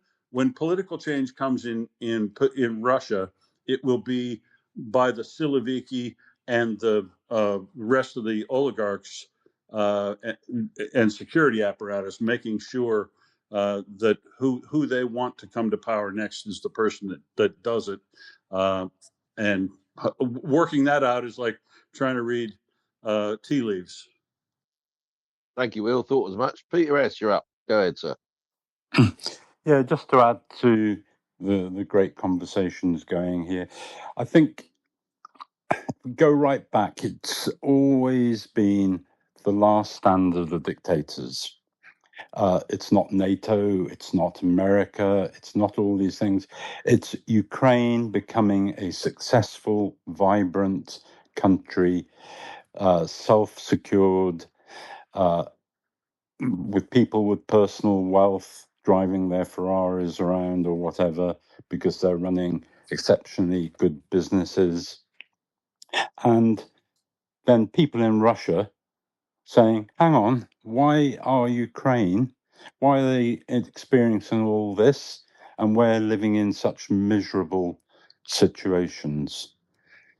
And if you look at Belarus next door, Lukashenko is even more frightened because Lukashenko doesn't have such control over the people in Belarus, and he is probably more fearful of a backlash if he does anything which drags Belarus further into this thing. So it's all about control. Putin is all about control. And if you look at his deals, they're all about control of Ukraine, even if they don't actually occupy it. I think the main thing here now, my prediction, Putin will go for a ceasefire because then he establishes his boundaries in a more political way, and he can play it. He can say, oh, we're negotiating, so we need more time on this ceasefire. And what will create that will be Crimea, because they've cut Crimea off. The situation in Crimea is getting worse and worse. It's like a castle with a moat round it, with the people inside starving themselves of anything, military force, etc. When he feels that he has to do something with Crimea, he'll call for a ceasefire, because then he can get time to reinforce Crimea, he can get time to put more military into Crimea, all the things which have been cut off, he can re-establish, and it would suit Putin to have a ceasefire. So I might be totally wrong, I personally think Ukraine have the momentum now, and they need to build up that momentum and refuse any deals with Russia whatsoever, because we know they mean nothing. They're all manipulations. They're all to get an upper hand, and Putin will go again when he feels ready. Thank you. No, some excellent points there, Peter. Well said. And just on the point of the weasel, what's his name? Luka in Belarus. He went on an Asian tour, Pete, didn't he? Guess where he's turned up? Go on, have a guess. Well, I've just seen that he's turned Bahamas. up in Beijing, but I'd heard that he'd flown directly to Azerbaijan. So I'm not quite sure what's right, but well, there's a picture of him there by the look of it with Xi Jinping. So that would seem to be fairly conclusive, unless it's not a recent picture. But he has apparently flown to China, so that could be an interesting discussion. But yeah, I mean, Belarus does, I think, do quite a lot of trade with China, but presumably a lot of it is through Russia. So there's an issue there. But yeah, well, yeah. How does Xi Jinping enter the frame here and have any effect as far as Belarus goes? Will, do you think? Well, I mean, he would be going to Beijing because, in fact, Lukashenko, or Belarus under Lukashenko, has a higher diplomatic and trade relationship with China than Russia does. And there's been a fair bit of speculation from some people that they think that Putin sent Lukashenko to go see Xi, but I disagree. I think Lukashenko went to go see Xi on his own to look for direction from China in relation to what's going to happen next, because Lukashenko's a cockroach, right? He's a survivor, if nothing else, and he's aligning himself as and when he needs to save himself and his position and regime in Belarus, which, as I say, it doesn't probably mean that much in reality, but on a diplomatic sense, they have a more higher level, if you will, of treaties and trade relations with China than Russia does. So yeah, he'd be looking after self-interest, I reckon, Peter. Yeah, I'm sure he'd be looking after self-interest. No question about that. I'm just wondering how Xi Jinping can provide a lifeline to Belarus, or some form of protection against in the situation Belarus finds itself in, and I don't think he can, because in effect Zelensky has called Lukashenko's bluff by telling him to get rid of these bloody repeater towers in the south, which he's done. And I think Stillerman's just come up within the last 24, 48 hours and said, look, Belarus, if you invade us, then expect your entire industrial output to be wiped out within 24 hours. And that would be an existential threat to Belarus, the Belarus regime's survival. And of course, the first things that will get targeted will be the two oil refineries, both of which happen to be quite near the Russian border, and both of which are supplying enormous amounts of fuel, surprise, surprise, to Russia at the moment. So there you are, just sort of understand where that's going. And of course, the Ukrainians could quite easily divert one night's worth of drones towards the Belarus oil refineries, knock them offline, and probably cause a lot of damage elsewhere in Belarus along the border with Ukraine, that apparently is being fortified with all kinds of military facilities, which have not gone unnoticed. And I think there is zero appetite in the Belarusian population to engage on Russia's side with the Ukrainians. The Belarusians and the Ukrainians have a certain sort of parallel in that they see themselves as, the Belarusians rather, see themselves as not Belarusians, but one stage removed from, not Russians, but sort of one stage removed from the empire, in much the same way as the Ukrainians were. And there's, I dare say, a certain amount of sympathy for the Ukrainian situation, and they certainly do not want to find themselves at war with Ukraine. They do seem to be reluctant to sever ties between themselves and Russia, which they would no doubt do a lot better if they did. But that's one thing where we already know that Lukashenko has come under huge pressure to get involved in the war on Russia's side, and he has resisted that quite strenuously because he knows that if he does, he's got real problems, and he will have almost certainly come under pressure to do that again this weekend with Putin.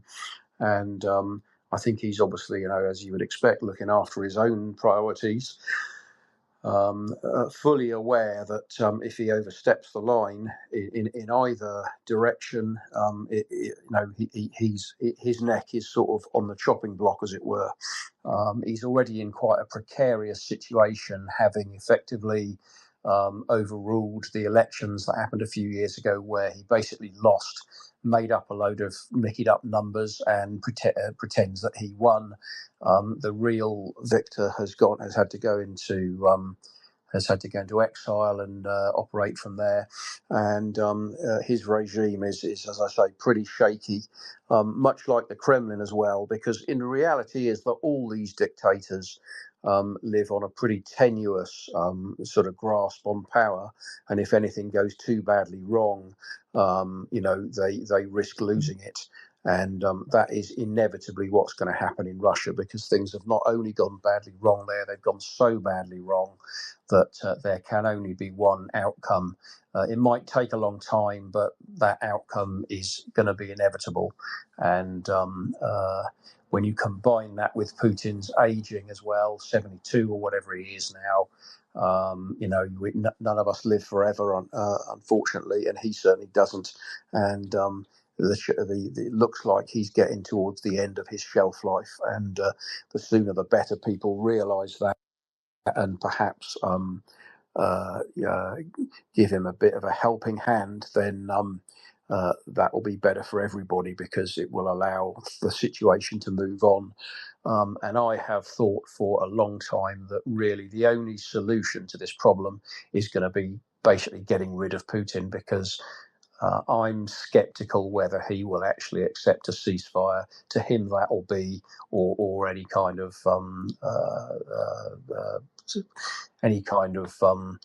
de-escalation type situation. It's just not in his nature. He is just geared towards escalation. He's being fed duff information, so he's not making decisions based on the rational situation because he doesn't understand the situation. And I think that he will just go on fighting until he's backed into a corner and it becomes a fait accompli for him. But who knows? So, the situation can change rapidly, and what's happening with the fuel is certainly making the situation very, very difficult for him. And I suppose anything's possible, but it's just not in his nature to back down. He would definitely perhaps like a pause and only use that to rearm and try and regroup and come back, as he did with Chechnya, with the war there, and various other occasions. But in some instances, with the Minsk I and the Minsk II agreements, which were basically a load of nonsense that Russia never intended to respect anyway or comply with, he's just using that as a means to stop the Ukrainians attacking him. And that's probably my fear, is that if there was any ceasefire, it would be only used to prevent these drone attacks and prevent these attacks on oil refineries, and then Russia would restart. That would be my fear. But anyway, right, Peter S. up again. Hang on, Pete. Before you do that, I'm going to cut in. Hold on, Pete. I will bring you up. Don't worry, sir. So, Pete, Hedderly, I'm talking to. It's time for a little swap behind the scenes here. So, could I first and foremost thank you for stepping in at short notice, fella, and filling in the last hour and 3/4. Absolutely well done, you. And next time we meet, which we do in London now and again, drinks are on me, sir. You can have a few beers on me. Thank you for that. So, Brent, could you bring? So I will buy you a pint, sir. Please drop and let Will come up. And once Will's up in the co-AC, I'll let Ming come up. Thank you for that, Peter S. Thank Well you, done, Gab. Peter. Yeah. You're Go welcome, ahead, everyone. Peter Thanks S. so much. Thanks for listening in, and I'll drop down and hand over to Will. Thanks very much, and thanks, FireFella. Good to be up with you unexpectedly. And I will exit stage by saying Slava Ukraini and do peremocha. Aram Slava. Aram Slava. My absolute pleasure, sir. Peter S., go ahead. Yeah, I think he's going to have to do something with Crimea because they are literally starving themselves now of everything, arms, oil, you name it. It is cut off. And so what options does he have? The obvious option is to call for a temporary ceasefire, which I'm sure he is trying to work out how he can place that without losing face. It'll probably be that, we in Russia, we've always been open to negotiations, which they haven't. And we wish to explore this more. But he has to do something with Crimea. And I cannot see what he can do other to replenish it, if you like, other than to cause a temporary halt. And then you'll see an army of aeroplanes flying in there with stuff. You'll see ships docking in there with oil and everything that they need. I think Ukraine are doing exactly the right thing. And I am waiting for them to hit the 3 bridges south of Moscow that Peter so eloquently described. It is cutting off.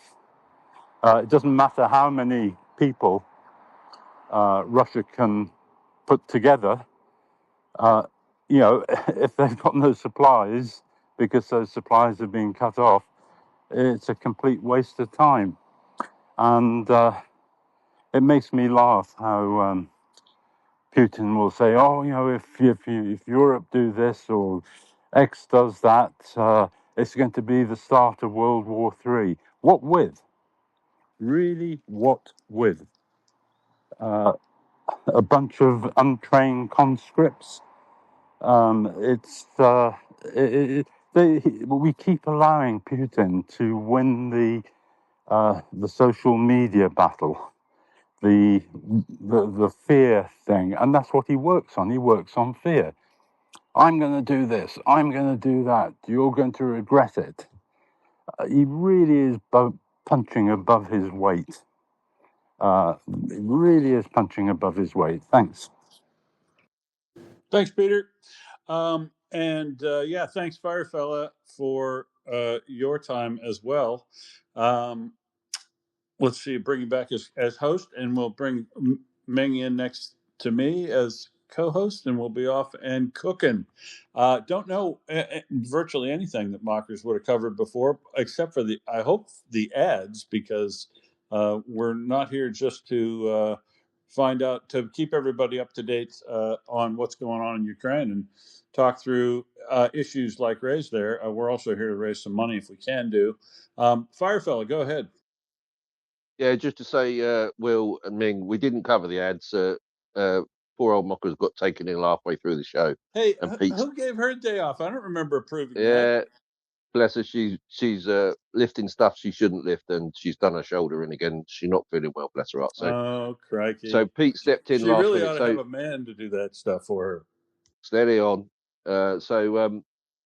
You could do the stuff in the nest, mate. I've stuffed it well and truly for you, just to annoy you even more, because I love you, Champion. Australians. Yeah, no, I don't. And I'll see you, everybody. Slava Ukraini. Harold Slava, thanks, FireFella. And g'day, Ming. Morning, Will, or good evening. Sorry, I forget where you are sometimes. That's okay, as long as I don't forget where I am. So yeah, folks, if you have an opportunity to do so, and you've got a spare dollar, find one of the fundraisers that we host up in the nest, whether it's for the trigger pullers or the medics or the drone makers, like Richard was here before, or guys that are helping teach people how to shoot down drones with shotguns, or the Humanitarian Research Lab. Any of those, and Turixis is a fundraiser so that they can fuel their van to take medical supplies back. Again, next time, if you can help any of those out, please do so. Or find something like UA24, one you vet yourself, but we've talked to or know or have looked at in detail, all the ones that we host here for years. They're all high quality people that are doing a great work and getting dollars donated to the front lines, essentially in like 98% probably of every penny that goes in gets to the front lines in materials, in drones, or in training, or in anything like that. So, and the ladies produce receipts and everything for the stuff they do, like War Doggo does. Most of them now use Give Butter, which charges very low fees to host these fundraisers, like Sunflower Seeds Ukraine. I think they only take about $40 or something like that out when they do the transfers of all the money that's been raised after periods go by, and that's very low amount in percentage for that. So it's good to see people of good faith and goodwill all along, trying to help Ukraine in an honest manner through these people we've identified. And there's tons of others out there, but there's also shonky ones.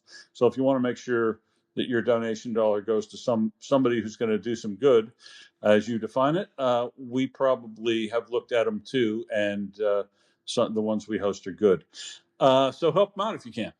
Ming, how are you doing, sir? And what's the most important story you want to talk about today? Well, I'm doing well, thanks, Will. So I just wanted to carry on where the previous co-host left off. Please. So I've just been, that we have it in the nest, right? This post from is it from Natalka, I think, basically about the significance of Putin talking about the fuel shortage problem they've got, right? And how, this is like hugely significant in the context that it's a real signal that there's a genuinely serious underlying problem. And I was looking at that and I was sort of thinking, well, what's going on here? Putin actually explicitly addressing this. He's doing two things, right? So one thing is related to the lesson he learned very, very early on in his presidency. So the sinking of the Kursk submarine. So that was that will have been 26 years ago this coming August. So it was August 2000 that the Kursk sank. And I looked it up. I looked it up quickly as I was getting ready to come up as co-host, just rereading the Kursk story. It's absolutely fascinating how the Kursk story could be a metaphor for what's literally happening today before our eyes, because it's all there. It's all there. He comes off like a real serial killer, doesn't he? Even at Yeah, that well, time. absolutely. So Putin, this is the lesson he learned, right? So Putin, I'll just read you this bit. For President Vladimir Putin, the Kursk crisis was not merely a human tragedy; it was a personal PR catastrophe. 24 hours after the submarine's disappearance, as Russian naval officials made bleak calculations about the chances of the 118 men on board, Putin was filmed enjoying himself, shirt sleeves rolled up, hosting a barbecue at his holiday villa on the Black Sea. Right? So the thing is, Putin's big takeaway from all this, because obviously he got massive criticism for that, is, well, look, if something big in the country happens, I can't be seen to not be doing anything and having barbecues and stuff. So he look, he can't ignore it. Everybody's experiencing it pretty well, unless you haven't got a car. I guess there's a few people who don't have cars, but those people are seeing shops, shelves in the shops getting emptier. All the impacts from the fuel situation. He can't ignore it. He's got to meet it head on. But there's something else him meeting it head on does. Now, I'm not saying this is something that's going to change Russia overnight, but by Putin expressly talking about the fuel situation, he's signaling that Russians can talk about it. Now, why is this important? Well, for example, if you see Putin talking about Ukrainian strikes on Moscow, he doesn't actually talk about them in any great detail. It's always sort of vague terms like escalation or provocation, Ukrainian escalations or provocations, things like this. But he doesn't talk about, the strike on XYZ, refinery in the middle of Moscow. He doesn't do any of that. So at the same time, he keeps a lid on everything because nobody's allowed to, post videos of it all on social media and all those sorts of things. But with the fuel, it's different, right? So Putin talking about it, he's signaling to Russians that they too can talk about it, and that's potentially can lead to a situation where the dam bursts.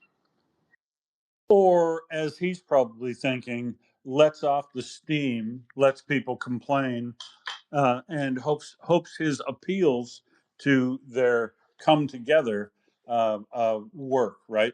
Because that's the other pattern is the end of what he said after that period of time.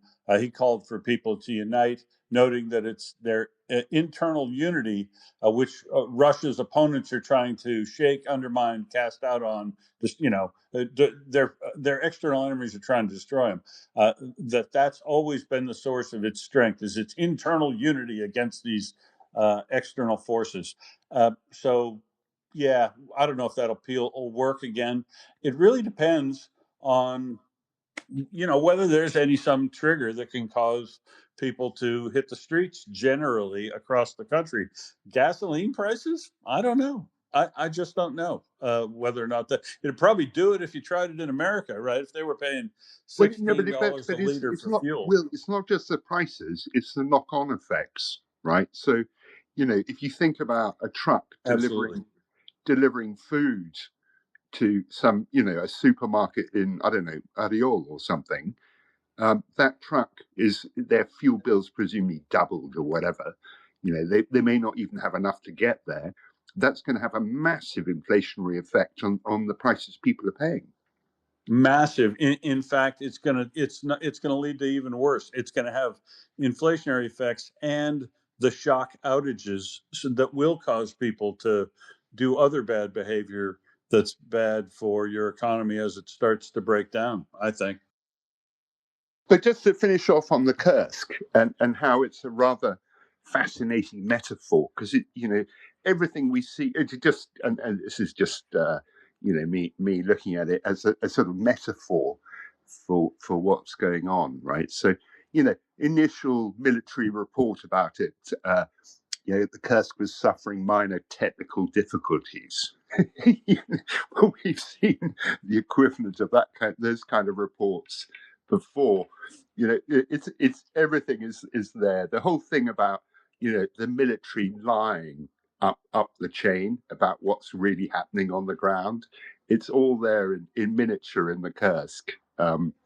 It's oh, the Kursk was reputed to be unsinkable. And knowing what we know now, Yeah, can you imagine the political officer on board sending that message when things started to go wrong? Minor technical difficulties yeah, on the yeah, yeah. Kerch. Yeah, so we got hit by some falling debris.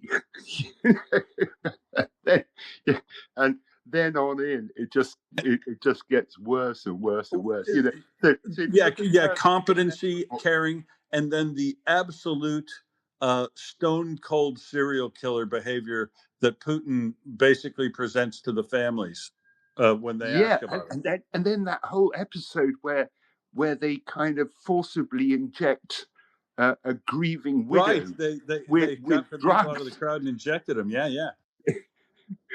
but It you is. know You're totally right. It's a whole metaphor for the entire Well, system. so Kursk, the unsinkable submarine, right, is like a metaphor for Russia. We're undefeatable. We've never been defeated. Yada yada. It's all, and then of course all the disinformation that came on top. Collision with NATO submarines, etc., etc. Every element of it is there, in a sort of microcosm. But yeah, no. Anyway, let's move on, Will. Well, but let's go back to another portion of that speech where Putin gave a speech over the weekend at the United Russia conference, and I think that bears some discussion in a minute. But we'll first see what Peter wants to talk about. Yeah, just a question. I saw a piece by Margaret Thatcher, and she was I think it was this particular submarine, but she was referring to the fact that a submarine went down, and how all these different nations offered to help try and get these people out. And she said that she was horrified with Putin's reaction, which showed absolutely no humanity whatsoever. The guy is completely void of any caring. I mean, he's almost like a complete psychopath. And she actually brought up this very point about Putin, that he has no feelings, he has no humanity in him. And I'm just wondering if that was that particular submarine that she was talking about. Yeah, Peter. It was the Kursk. Indeed. Well, so a couple of questions came up to me when I was looking at the speeches given by Medvedev and Putin at the United Russia conference over the weekend. Massive, big stage, tiny little guy at a podium, and the big screens next to him. It's a real rah rev up for the single party state, if you will, in Russia, because essentially United Russia has become the single party state, single party of that state, even though, of course, they do allow the communists and some other minor parties to exist. They don't really face any competition to the point where they essentially are selecting the candidates these days. And they're about to select their new candidates. And I find it interesting that at the last one, the representatives that they were putting forward as the lead candidates, the people that lead the party in relation to what they think and feel, these guys aren't actually going to take a seat in the Duma, but they lead the parties for the elections. And I think you can vote for them, but it doesn't make any difference. The party, they'll install the people they want out of their list. But I find it interesting that last year the representatives were Lavrov and Shoigu, and this year they're Lavrov and Sabinin, the mayor of Moscow, who's shown up in the news recently. But I find it interesting that they no longer want to use a military person to lead the party here. They want the mayor of Moscow. Is he maybe going to somehow show them a rich guy that's been in office for since 2010 is going to somehow save them from the current shortages they have in gasoline? Or they probably selected him before then, but things aren't going militarily well at all for Russia. And I find it interesting that now they've dropped for the party rah-rah the military people, and they're putting in another, I don't know what we call them, apparatchik in Putin's entourage. And what do you think about that? That the party's going to be led by these two people this year? Is Putin's not going to want to talk about the war from here on out, I guess, Ming? Well, he doesn't really talk about the war anyway, other than vague assurances that it's all going according to plan. That's what he limits himself to. And we infer from that is, what we mainly infer from that is he has no clue what's going on in the war, which I think is highly likely. Oh, my button didn't work. I totally agree. He is probably not being fed a lot of high quality information at this point. There are people probably trying to steer him with information these days, and he's allowed himself to get in that position because he made it such that he didn't want to hear any bad news. But I think this gasoline thing, if he is in fact taking a direct interest in solving it, as some have suggested, means that if he is, I just can't imagine him not being intellectually curious enough to go and why is that? Why have all of our refineries been knocked out? Well, because of drones, and investigate that more. Why is that? Why are these things happening to us, and not have proposed and produced solutions before now? Because this isn't. I realize it's kind of a surprise to the world now that we're all talking about gas lines and refineries being out in Russia, but it's been going on since the end of 2023. And a smart guy who had access to good information would have worked out a solution to this prior to it becoming a crisis that can't be avoided. The people who said that this is a political crisis, it is, even though I've said before, it doesn't make any difference whether Putin is popular or not. He's not going to have a political problem from Joe Sixpack, all the people on the ground that are going to get him thrown out of office. But this does chip away at his credibility with the lower end, with everybody, because everybody's exposed to gasoline lines. If you're standing in line, everybody's exposed to the price rise to 100 rubles per liter now. That's a shockingly high price if you convert it to what you'd pay in America for that, or Australia. So this will be a big deal if this problem can't be solved, and if, as people have said, Putin's going to directly inject himself into the situation to work their way out of this. It might be a very good thing, a la he probably will screw it up, because I'm not sure he has the demonstrated competence and experience to work out a problem of this nature without, like the Kerch, a lot of innocent people getting injured and killed. And so it's good because he'll fail, right? And every failure that Russia has, every military failure, every economic failure, frankly, every bit of corruption goes toward their effectiveness to wage war and commit genocide on Ukraine. So that's kind of a good thing over on the macro. But and it chips away at his credibility with the population if he can't solve it, or in fact, a little bit that he has to get involved himself and solve it, because all along he's been telling them that the system's all good and sound and everything like that, despite what they could see in their own neighborhoods and oblasts. But the big lie works for a while like that. But I think this gasoline price crisis will take a little chink into the perfect armor of the emperor, and is, this anytime you see one, it's good. I don't think it's start to anything massively big, but as these things keep happening, as gasoline lines are and outages are faced, and the resulting criminality and profiteering and pilfering that results from that is going to upset the public, make them very pissed off.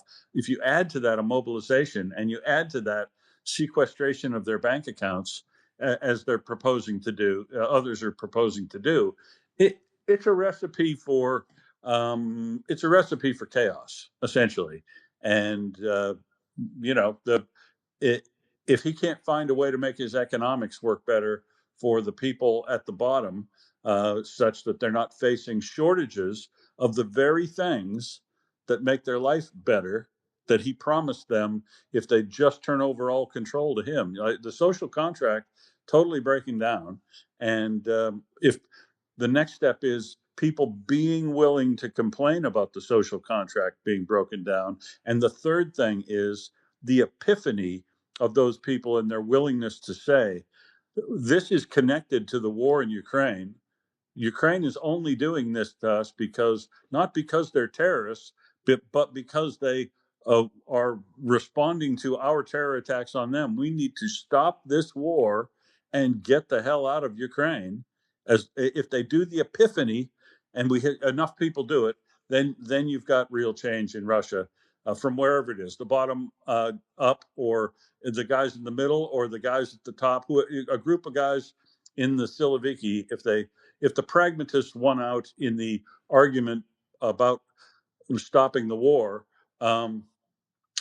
they would need to coalesce around an idea like that, and strongly feel that was important to them, and they were willing to risk it all to try to convince or take out the leader, through political shenanigans or poisoning, or however they do it in Russia these days, that they need to take out the king to stop this war, or the dictator to stop this war. Then they'd need to have a group of them all together around a really good idea.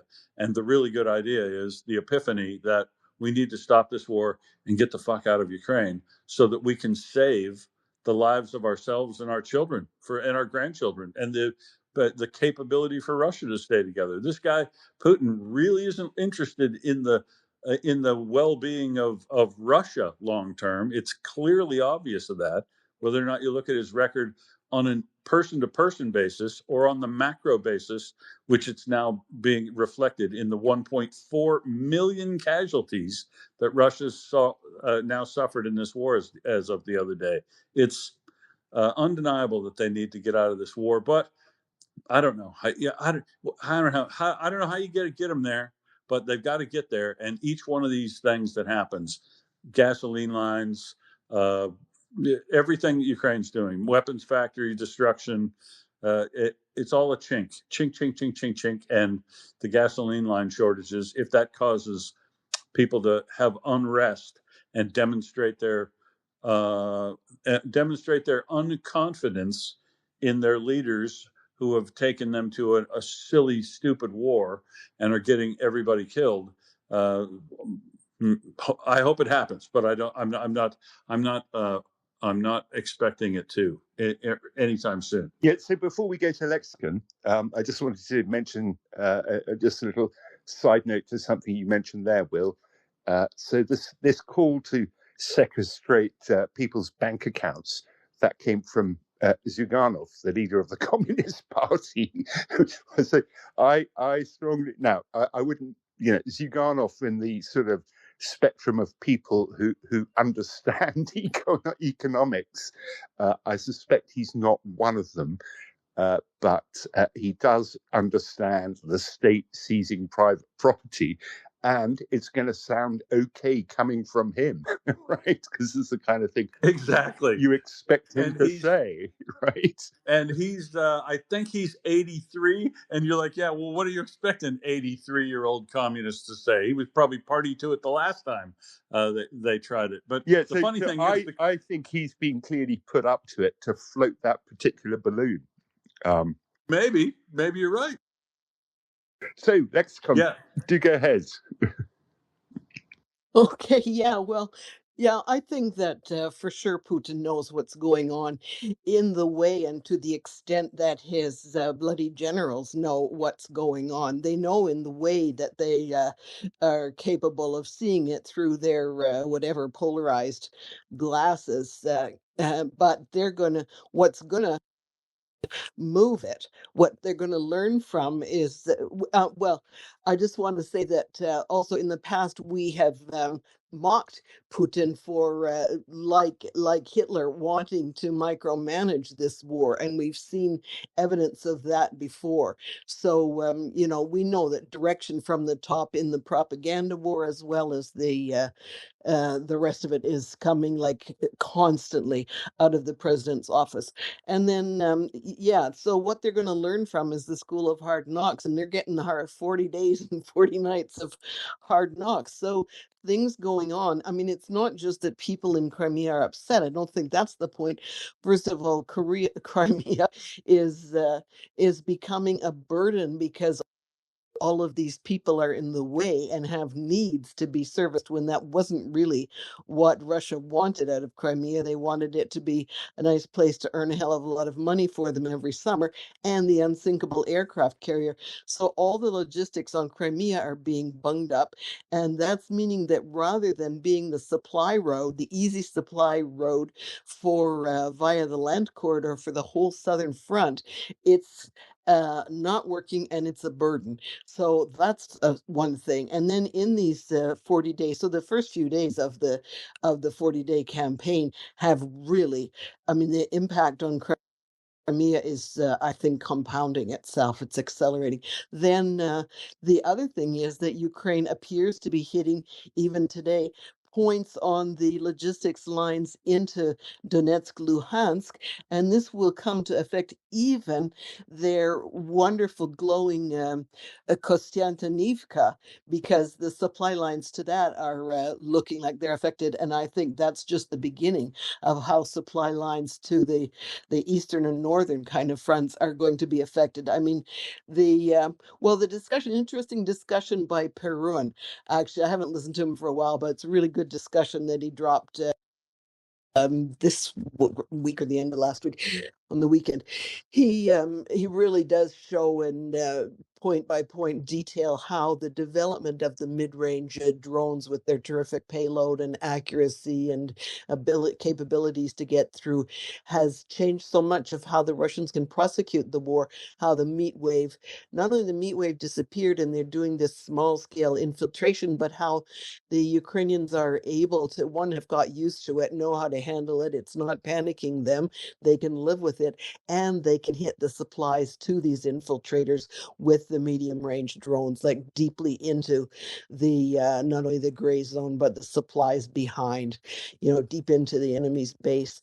So I think, And that's what happened to him in Kupiansk, right? And essentially, like yes. our old friend Chuck says, if you run out of bullets, beans, bandages, water, and fuel, you're no longer a soldier, you're a hobo. Yep. And so they've got all these hobos hanging out, and the Ukrainians are sort of saying, yeah, we got one hobo over there in hole 6 and 2 of them in hole 19, and they've got it all. They know it. They know where all of them are now as well. So I mean, when your war starts not working like in spades, then that's a very big deal. So I don't think that the discontent of the population, aside from being a burden and demanding unreasonably that they get supplied with all these goodies. But in addition to that being a big bug constantly, a gnat hovering over behind your left ear, you do have the fact that the degradation of all of these logistics actually affect your ability to make advances where you say you are, and to ignore the front and the south. And of course, it's going to be more than just being unable to service the front and the south. What does that matter if that's not your focus? It's going to become your focus when Ukraine starts, never mind just Kinburn Spit, but when Ukraine starts moving in that very southwestern corner and starts moving towards Tokmak. And then, the litany, the chorus, the refrain of what comes next. Tokmak, Melitopol, Azov Sea, you guys are all cut off on the left flank. So, yeah, I think that you're going to learn from hard experience, you Ruskies, and more power to Ukraine. Yeah, that Slava Ukrainian.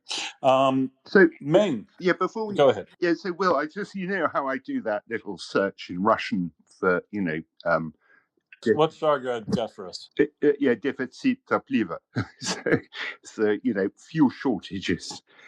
So I started doing it about 10 days ago because I came across a conversation on X between Aidan Squatsons and AMK Mapping, right? Which went along. God, I'll bet that was educational. Well, yeah, it went along the lines of, if you really believe that a localized fuel shortage in Crimea is going to win the war for Ukraine, you're insane, kind of thing. So I basically thought, well, yeah, hang on, but this isn't localized, right? So I started doing my Russian news, fuel shortage searches, and there, it's all over the place. Petersburg, Moscow, everywhere, right? And I just replied to them, so take a look at the Russian news, see what they have to say about this. And so I do, and I've been doing it on and off. I did it again yesterday. And the broader impacts of this are quite extraordinary. So, for example, yesterday, I found myself on a Kazakh site. And the Kazakh site was less focused on the problem for Kazakhstan, but more focused on the problem for Kyrgyzstan, who import 80% of their fuel from Russia. Right now, whether the export bans on diesel, etc., that have been put in place in Russia impacts Kyrgyzstan, or they have some kind of waiver or something, I don't know. Right, but apparently there are massive fuel shortages in Kyrgyzstan, which in turn has impacted Kazakhstan because the Kyrgyz people are smuggling fuel from Kazakhstan. Yeah, a shortage in one area causes stress on the ones adjacent to it, for sure. I totally believe that's happening, and this will it's going to get worse and worse. I can tell you that the tank farms at Slavyansk na Kuban, not the crude tanks, it doesn't look like, but the product tanks and the intermediate tanks looks like they were targeted there instead of the two main process units. But targeting the intermediate tanks kind of targets the process units because those are the things that they feed back into the other processes to make more gasoline and stuff. But the the key item here isn't the size of this refinery, which has been reported up to 5.4 million tons a year, but I can't find anything on paper that says that it's more than about 4. But that doesn't really make any difference because it's not the size of the refinery, it's the location of the refinery, especially like Novoshakhtinsk, that have a lot of tankage at them for the size of the refinery. Look at the size and the numbers of tanks at this refinery with only 2 major unit operations, as opposed to Moscow refinery, which has like 6 and almost no tankage in comparison to what they need. So the tanks are kind of the unit operation here that they're after a bit, the product tanks that they can load onto the rail and the trucks and everything from here and take to Crimea. The tankage is every bit as important as the flow from the distillation and reformer units. That this is got to be why they were after this thing. I can't believe they would miss the process units and strike at the tanks without a good reason to do so, because you would think that the size of the refinery would be the big deal. But as I say, it's actually only about 4, but it's located halfway between Krasnodar and the Crimean Bridge, basically, and so that makes it a very, very rich target. Burning for the second day, looked not to yet be under control, and well done. But it's amazing to me, Ming, that this refinery now, it seems to be making such a big splash news-wise around. Even the local news here in Australia covered it. And it isn't that big in the overall scheme of these refinery strikes. Looking at it, I don't know what it is that once people finally get their attention on something, but then things just absolutely blow up. A burning refinery right now, in conjunction with people at lines in gasoline and diesel lines at stations around the country, and Putin even having to mention it, but also, as you say, opening it up to be talked about now. Oh, yeah, It's exactly that. So just like you in Australia, we had a whole report on it on RTE News this morning. The local Irish news, which it tells us is exactly the same thing. So yeah, no, absolutely fascinating how that this is clearly a really big issue. Yeah, and from another perspective, speaking to a Russian person directly, the connection, they're now hearing about it, and now people are obviously passing it around Telegram, and everybody's got a VPN, is now passing around the details about the problems and all these videos you've seen, but none of them are really making the connection either to this being related to the war in Ukraine in a way that we can stop anything. And that's very disappointing.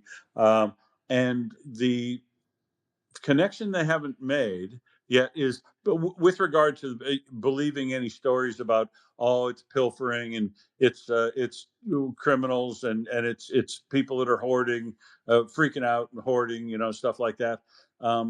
Most people, it's coming to that only worked for a couple of days. They're realizing now that it's due to refinery outages, but they don't actually.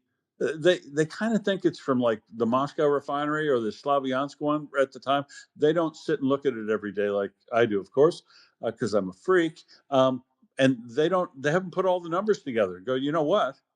50% of the refining capacity of Russia is currently out of service. 9 of your top 10 refineries are either significantly reduced or out of service in full, because this last round of attacks, Ukraine has been able to perfect to the point where multiple drones hit these refineries and cause multiple ground fires on multiple different process units and tankage, and shut the entire refinery down with one strike, which they weren't able to do early in the war. The first 2 iterations, Summers attacks like this, didn't do that. They got better. They started doing serious damage to the refineries in Russia and actually caused the first gas lines and outages previously that Russia was able to weather and in a few weeks and didn't turn into a big freak out. This time it's kind of turned into a big freak out quicker because I think it's more severe. This last summer was a estimate of about 35% of the refinery capacity offline. This year, it's 50% of the refinery capacity offline, and Ukraine committing to keep or reduce it even farther from here through the next 40 days, or next, I guess, 36 more days. And that's not a wild boast. It looks to be like they're going to be able to deliver on that on military factories, refineries, oil export facilities, you name it. They have shown a capability to strike things, and you know that last refinery, that last clean skin in the top 10, Omsk, sitting out there like a jewel, just has to be, somebody's done the math and gone, you know, that's like 2,500 kilometers out there, something like that. But we've got a missile that can travel 3,000. Somebody's got to be thinking it. And it would only take one Flamingo out into the middle of the unit operations. It looks like a city block's worth of unit operations with all the tankage out around them in that refinery. It's such a big one that it looks like a small city. And if you landed at downtown, Fifth and Main in this small city, you might knock out 4 unit operations with one strike, and that would severely cripple the largest and last remaining refinery of the top 10 that hasn't been struck, which is why, of course, it's always been on my list of fan fiction for a long time, since I even heard the Flamingo could fly 3,000 Ks, Ming. Sorry, which refinery was this, Will? Where is it? Omsk. And what other juicy targets you see outside your top 10 that have been unmolested so far? Well, to be honest, I think they should continue to return to any of the big refineries that show like they're going to restart up again. Volgograd looks to have some operations back online, and others. I look at firms all the time to see whether or not these things are still cold or if they're showing any signs of life. And as soon as they show signs of life, Ukraine goes back and it hits those. It'll probably be as good as finding the remaining clean skins that are way out in the far east. It'd be, well, unless they wanted to impress them. If they wanted to do Spiderweb 2.0, they'd get some Japanese. They'd probably get a Japanese named and registered service vessel with FRC launch bay on it, a fast rescue craft, so that you could rescue people at sea. A lot of vessels carry those FRC launches these days, but they're also ideal for launching Magura 5 drones. And I think Ukraine could do an impressive attack on either Komsomolsk or Khabarovsk refinery by flying long-range drones off the deck of a vessel there, or taking Maguras out and doing some damage to Russian naval shipping over there, an oil vessel returning to port there, or one of these North Korean arms vessels that I believe are still plying the routes between North Korea and Vladivostok, even though I think their new train line is open over there, or will be soon. So maybe the Owls will have to visit a train line in between North Korea and Russia. But yeah, I mean, that would be the kind of weird, the weird things that I guess you'd like to see, the fan fiction that would be part of the 40-day Impress Russia campaign, because I think there's 2 things they're trying to do here that are wise. The first is do actual massive damage to Russia's capacity to fight the war. So maybe, attack the component factories like they're doing, maybe make a return to the Votkinsk missile assembly facility, maybe hit the design bureau and factory in Yekaterinburg, go back to Tula and Tuva and hit the components factories there. Fly out to Yelabuga and put 5 missiles into 5 different factory buildings out there where they make ground drones. I realize, ground drones aren't the problem that they used to be, but they're kind of a nagging problem because they still all got to be shot down. And some of them, if they get through, they still cause a lot of damage, and they're starting to use them now a little bit more appropriately at the front lines. So that factory's still got to go, Ming. It's on my list. And then, of course, the last thing of the top five would have to be Primorsk and Ust-Luga crude oil export capacity. So, question for you, Will, just about how how a Russian, oil major is set up. Do they own their own tank stock, rolling stock, and their own tankers for delivering fuel by road? Or Yeah, they're vertically integrated oil companies, so they own everything from the wells that are drilling stuff right down to the service stations. Okay, that's unfortunate because that insulates them from the price rises in Well, so they they have contracts companies, so they're not immune to damage in their supply chain, even though those companies might be owned largely or in part by or wholly by themselves. And of course, they still rely on Russian rail because that's a state-owned enterprise. Right, but so they're kind of immune anyway to the actual fuel price increases that everybody else is experiencing. Yeah, that's probably right. They're a little bit insulated from it. Lexi, go ahead. Yeah, well, I wanted to mention if I think I talked about it briefly. I'm not sure if I was on with you last night. Oh no, it was time of the book club fetching session. So I watched Tochny's live report this Sunday, and they gave a lovely presentation on Alabuga, and largely from a PR film that the special economic zone gave to encourage people to invest in this.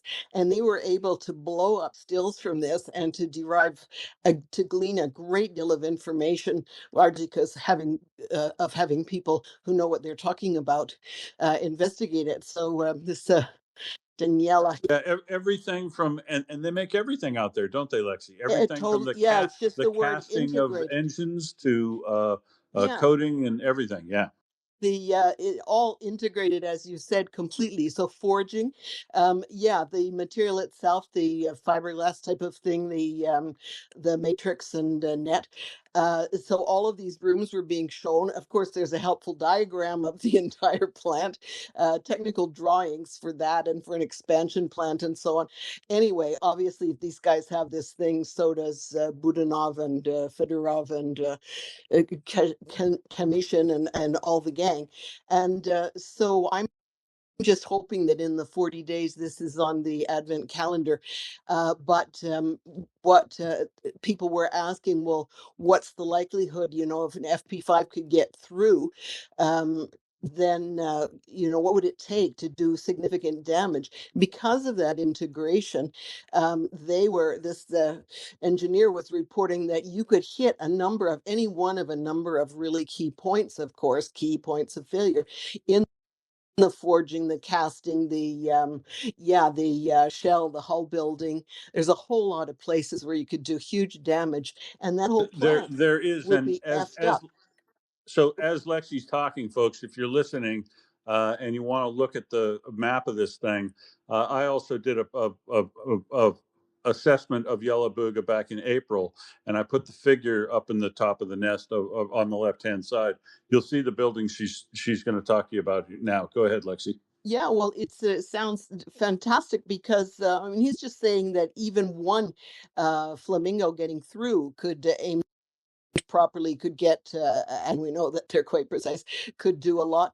And you can think of an idea of mass attacks, of overwhelming attacks and different points in this plant, but a number of the points the areas they talked about cannot be reproduced easily elsewhere in Russia. But also the integration of the whole thing, you can't. So okay, you can fix up one area, but the whole thing's integrated. So so that's really interesting. Also, Trent Telenko just did a post today showing that the FP5 is not so dumb and non-stealthy as some people may say, and he gave some technical reasons why it's got an ability to evade in addition to the low flight path. So that was an exciting thing, and I just wish that Marcus had been able to hear it. But he talked about how the alumina coming from Ireland is absolutely vital. It's coming directly there, and so they're not having to process aluminum, of course, because this is exactly what they're using. And he had heard about this campaign that he thought was fantastic, was really gaining ground. But that's the sort of thing, all of these ways in which Ukraine could bung up the works are definitely on the agenda right now. And I'm just expecting to hear some really good news from Elabuga in this Advent month. I'm nice. I'm glad to hear that the Tochny thing was good. I didn't watch the video. I've read the reports earlier, of course, and so I just want to point out from the figure that's up there, the really important buildings to hit here. Well, one of the ones is the metalworks facility. They actually cast the engines, the little go-kart engines that they use in these things. They do everything from the casting to manufacturing all the parts that go into them. They manufacture the frames, and there's a carbon fiber plant up there and an associated oxygen plant, and the Nizhny Kamsk refinery is across the river that makes them some of the polymer that they use. But the thing I want to look, so if I was to fly flamingos in here and I could take, give me, I guess I've seen them flight a flamboyance of flamingos, I believe is 6. I'd be nice to see if they could put 10 together, because if you could put 10 together, I would go for the buildings 6, 7, 8, and 9, and probably actually C, the warehouses on C, because 6 and 7 are assembly buildings that I think have CNC machines inside them, which would be very, very expensive and hard to replace for Russia, and important to them. And 8 is actually a parking lot. But the reason I would fly a flamingo down through the surface of that parking lot is because that's where the major magazine is, where they store the explosives for the Garans as they produce them, and that, of course, would make a nice explosion that would cause secondary fires everywhere. So I'd like to hit that one. 9 and 10, I think, are final assembly ones, that facilities or that would be valuable. If you had a missile, you'd put one through 4, 5, 6, 7, 8, 9, and 10. But maybe they only have 5. So, or maybe if they could produce 10, try 2 on each. But the reason I'd go after C is those are the export warehouses, so there's likely to be lots lined up in that facility. And C is where their engineers sit. And I hate to be cynical about it, but I would hit this factory at shift change to make sure I killed as many of the young kids that they've got working in buildings 4 through 10, and I'd try to kill their management and engineers that sit at C near where the export warehouses go. There's also other facilities near this facility that might be really worth hitting, including a Chinese import-export massive hub over on the river that China set up to help Russia supply parts and stuff for their military, and particularly the production of these drones. So that would be worth hitting if you're in the area, and obviously also then the Nizhny Kamsk polymer refinery across the way, which is currently not functioning because they did make drone strikes on Nizhny Kamsk refinery, the Tenneco refinery, and the associated petrochemical plant. Both were made about a week ago, and I think they're still offline. I've got to get my firms out again and check. Lexi, go ahead. Yeah, well, and also I'm not sure what it's called, I think it's called composite plant across the road that you've mentioned before that feeds into this. But anyway, yes, they are also, I mean, there's going to be wailing and gnashing of teeth when this plant's number comes up, but they are running 3 shifts 24/7, and they are continue to bring so-called immigrants, which sometimes may be just Russians of the Asian persuasion, or and all other places, sources, and students, underage young people. And they actually went so far as to advertise this place at the SPIEF. They were advertising at St. Pete's about how this is a good place for to send young kids. yeah, Yeah, young it's people for what do you call that assignment, work assignment that you do? uh, Uh, yeah, stuff, work yes. experience. Yeah, Yeah. and Anyway, yeah. apprenticeships. So, Hmm. so they're quite blatant about this factory and all the wonderful things it's doing, and all the wonderful young persons that and visitors that they are engaging in this pleasant activity. They don't much talk Well, about what it's used well, for. they have to do as much advertising as they can at trade shows and show people movies like that one that's dissected by Tochny, because they've been cut out of Instagram and some other people. They had a bunch of influencers influencing, trying to get kids to sign up and join internationally as well. But those people's accounts have been shut down on YouTube and Instagram, and they were crying about it months ago. Yeah, this factory is just a human trafficking ring, essentially tied to a defense manufacturing facility that's needed to go for an incredible long time. Why it's always been a bug in my ass, and why I did my own little expose on it back a while ago. And yeah, Tochny makes the point that it's definitely very valuable, and there are multiple things to take out in it. And hopefully, hopefully we see the flamingo strike there soon. You were always a man ahead of your time. That's why. Yeah, but it's never that, and $3 to get you a cup of coffee down the street, Lexi. Yeah, let's see. Now where do we go? Well, Will, I just wanted to just to give you a little rundown from my latest gas shortage problem in Russia. So this is a report from this morning. This is about the knock-on effects, right? So this is I think this, I don't know anything about this website. All I know is that it's Russian. It's 66.ru. It looks like it's a regional news website in the Urals area. So it covers places like Yekaterinburg and whatnot. But Sverdlovsk, places like that. So I'll just give you a quick taste of what Russians themselves are being told about all this. And here we go. So let me just pull it up.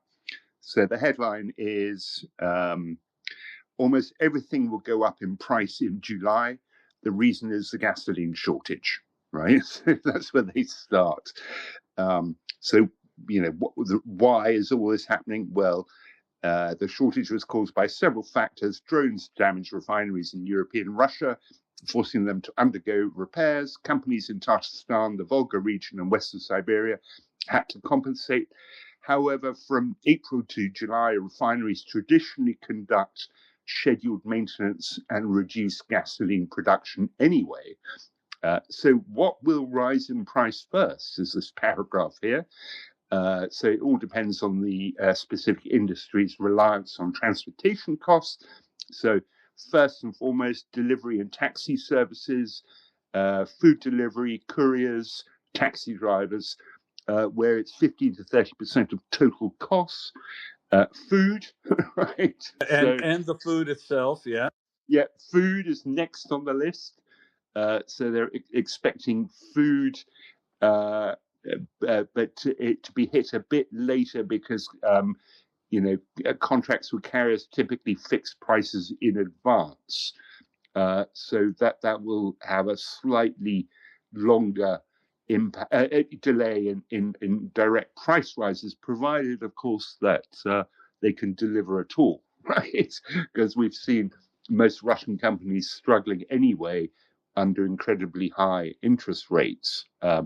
Construction and renovation, because building materials are heavy and bulky, transporting them requires a lot of fuel. So rising fuel costs will significantly impact the estimate.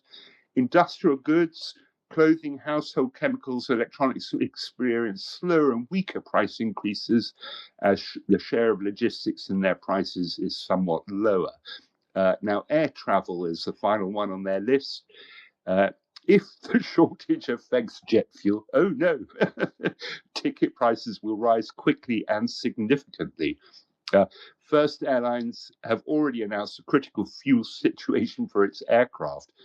Azimuth has asked the Air Transport Operators Association to establish an urgent dialogue with the Ministry of Energy to establish jet fuel supplies.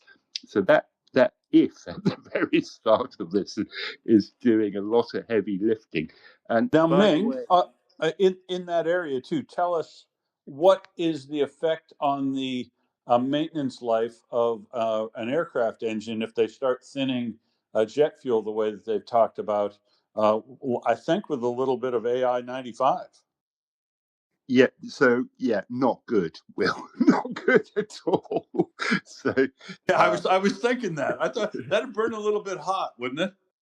yeah, so you don't want to, if you burn hot, your maintenance intervals get a lot shorter.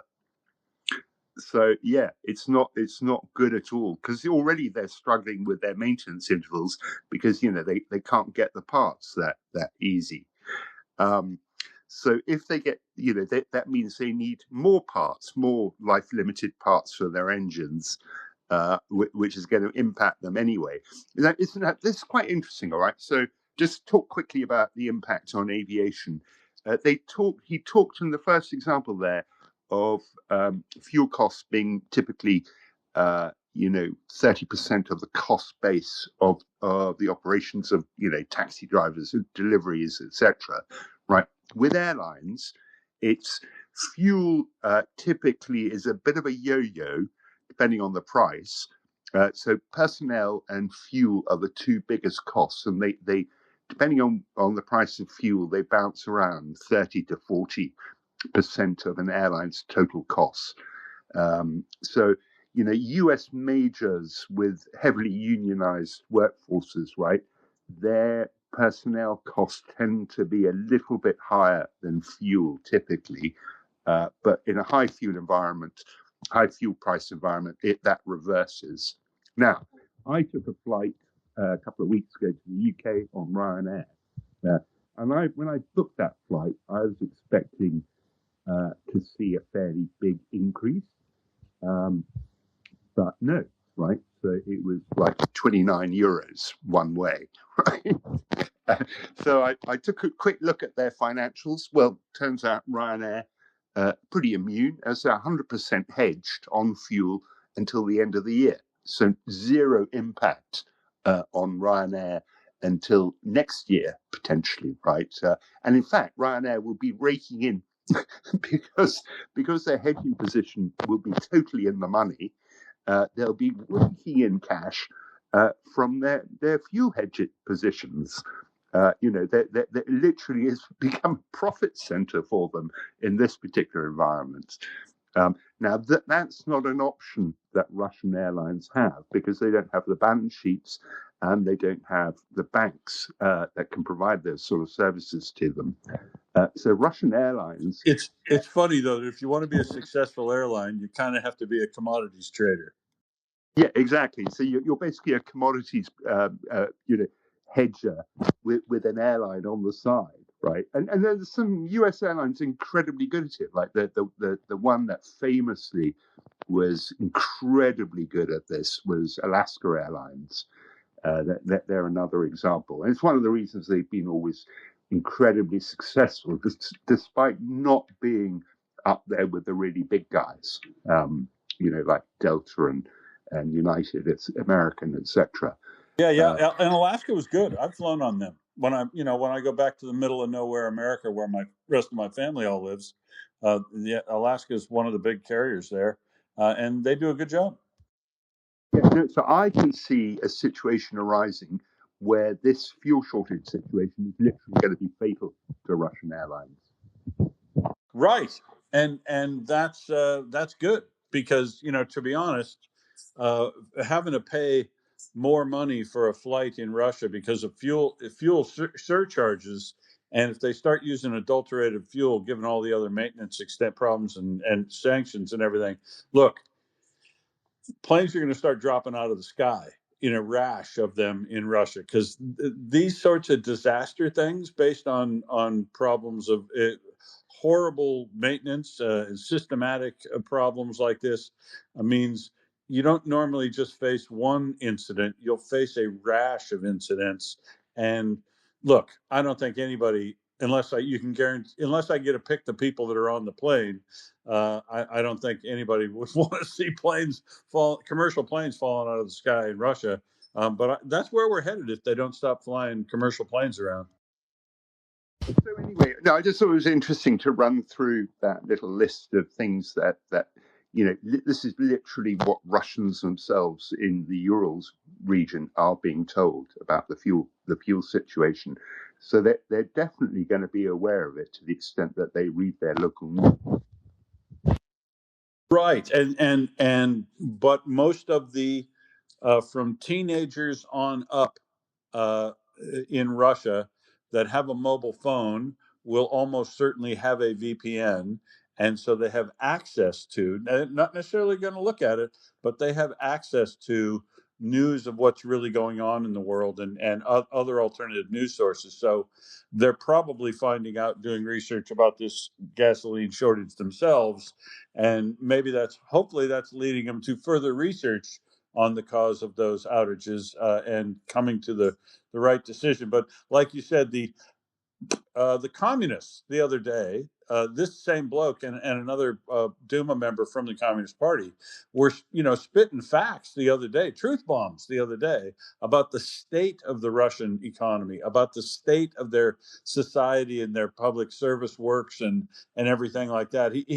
They were really dropping truth bombs the other day, but of course, then they don't ever get around to defining the solution and the real core of those problems. But you say, well, that's a pretty good start. We're moving toward the epiphany in the communists in Russia. But then, of course, today, Zhuganov, who's 83, I'll remind you, I believe Zhuganov is, and probably did participate in setting the last confiscations. But communists definitely knows a certain thing about confiscating profits or property, and they want to withdraw 130 trillion rubles from Russian citizens' accounts because, and I quote, the money is just sitting there not doing anything. It's not productive.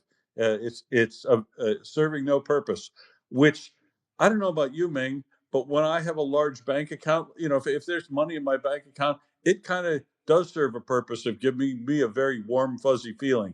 And if the government was going to take everything in my bank account above, what is this value they're setting? They're talking about maybe 15,000 US dollars, I'd be withdrawing all my money. Yeah, you go straight to cash. That's what you do. Or I guess these days, maybe you don't. Maybe you go to crypto or something. Maybe a combination. That's right. But Russians are going to cash.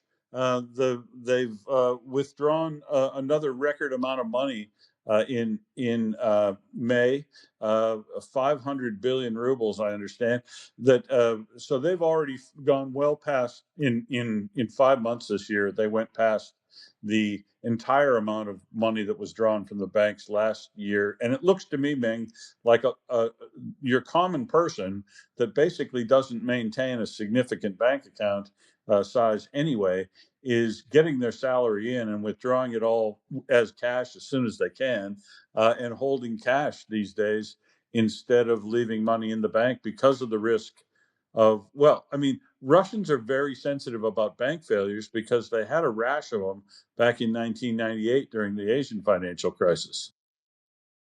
Oh, that's right. And I was living in Moscow through all that. It was kind of funny. I've spoken before about my experiences through the bank run in Russia. I'll just tell the story of me trying to pay my electricity bill. Like I had to queue for like 3 hours to get to the front, to get to the till, because this is like pre-internet days, and you couldn't pay online or anything. So you just had to go to the bank to pay your electricity bill. Oh, have you lost me? Can you hear me? No, you're fine. Okay. So I had to queue for like 3 hours. I get to the front and the cashier hands me this form, which looking at it says, basically it's the form for closing my account and taking out all my cash. said, no, I've come to give you money, not the other way around. And so but it was literally a 3-hour wait to Right, just you were just there to do a regular transaction, but there were so many people exactly. Yeah, wanting to close their accounts you couldn't get out. yeah. So anyway, yeah. Oh, and Crazy. there's another related story to all that, which I've told before. How I met Bill Clinton, because he was in town for a summit with Yeltsin, and he stayed at the Marriott behind my office, where there was a cash point, an ATM that sometimes had cash. So I'd go there every half an hour. So that's how I met. And Bill was also withdrawing a bit of quiet cash to take No. the He was on speakeasy? his way to meet. So he was coming out surrounded by Secret Service and whatnot, and he spotted me, and I kind of stood out like a sore thumb, and that you could see that you could tell the Westerners from the Russians back then. So, he was in the middle of the whole Monica Lewinsky impeachment thing, but I guess I looked like a possible US voter to him, so we shook hands. But anyway. And you said Ming the Merciless, MI6. No, it was just like a quick, brush, shake hands with a, glad hand the voter, glad hand the voter kind of thing. Yeah, good. That's cool. That would have been a cool experience, especially overseas. It'd be such a freak out to see somebody like that when you're already having a relatively surrealist experience of being in Russia in the first place. So let's see what's up next. The communists, are talking about sequestering bank accounts. They'll give people that the government will give people savings bonds. Mandatory war savings bonds, essentially. These will be, and they'll pay a fixed rate of interest set by the government. Won't be redeemable, I think, until the war's end, or 3 years, I think they estimated. But no, or you can't withdraw them, right? No withdrawal possible, or cashing in of these bonds, and no guarantee that they'll pay out on expiry either. I don't know, but it's desperate at times, call for desperate measures, and the communists are all on board in Russia with sequestering bank accounts, because here's the thing, here again, right? They just don't get it. None of these, the people in Russia, none of them have yet said, the way to a better future for Russia is for us to stop having these bullshit imperialistic colonize our neighbors claims, even if we have to resort to, this level of taking our entire wealth of our population and committing it to genocide and conquering our neighbors, that they don't realize that they're already sitting on 11 trillion US dollars worth of mineral and resource reserves, that they ought to be one of the richest countries in the world with a huge sovereign wealth fund that can take care of every one of their people. But they don't ever feel sorry for Russia. Russia has had very lucky, advantageous conditions that have faced them in the past, and they've always turned it into absolute garbage. So they don't deserve any pity. Everything they're doing, they're bringing on themselves, and they're going to get full measure this time with a whole bunch of new strikes overnight that I'm sure Mockers told you about. But I want to touch back again on Lukashenko going to China to meet Putin again, because Ming, what do you think about this trip? Do you think, as some Russian reporters have reported, that Lukashenko went unannounced to Putin to meet with him for 2 days, just over 2 days, I guess. My impression is that he went there to be bullied by Putin over his capitulation to Ukraine, over the shutdown of the radio relay towers that Russia was using for its drones, and what to do about supply of fuel to Russia from Belarus, because Zelensky had essentially inherently threatened those two refineries as well. So He went there. I think he probably went to discuss that and be bullied over what his next move was going to be, and then went on the next trip. The next trip, do you think he went on behalf of Putin, carrying a discussion for Putin to Xi, or did he go purpose only on the interests of himself and his country? I suspect he went looking for an insurance policy because it's possible that Lukashenko can see the writing on the wall. Yeah, exactly. I think he's a survivor, and that's a good suggestion.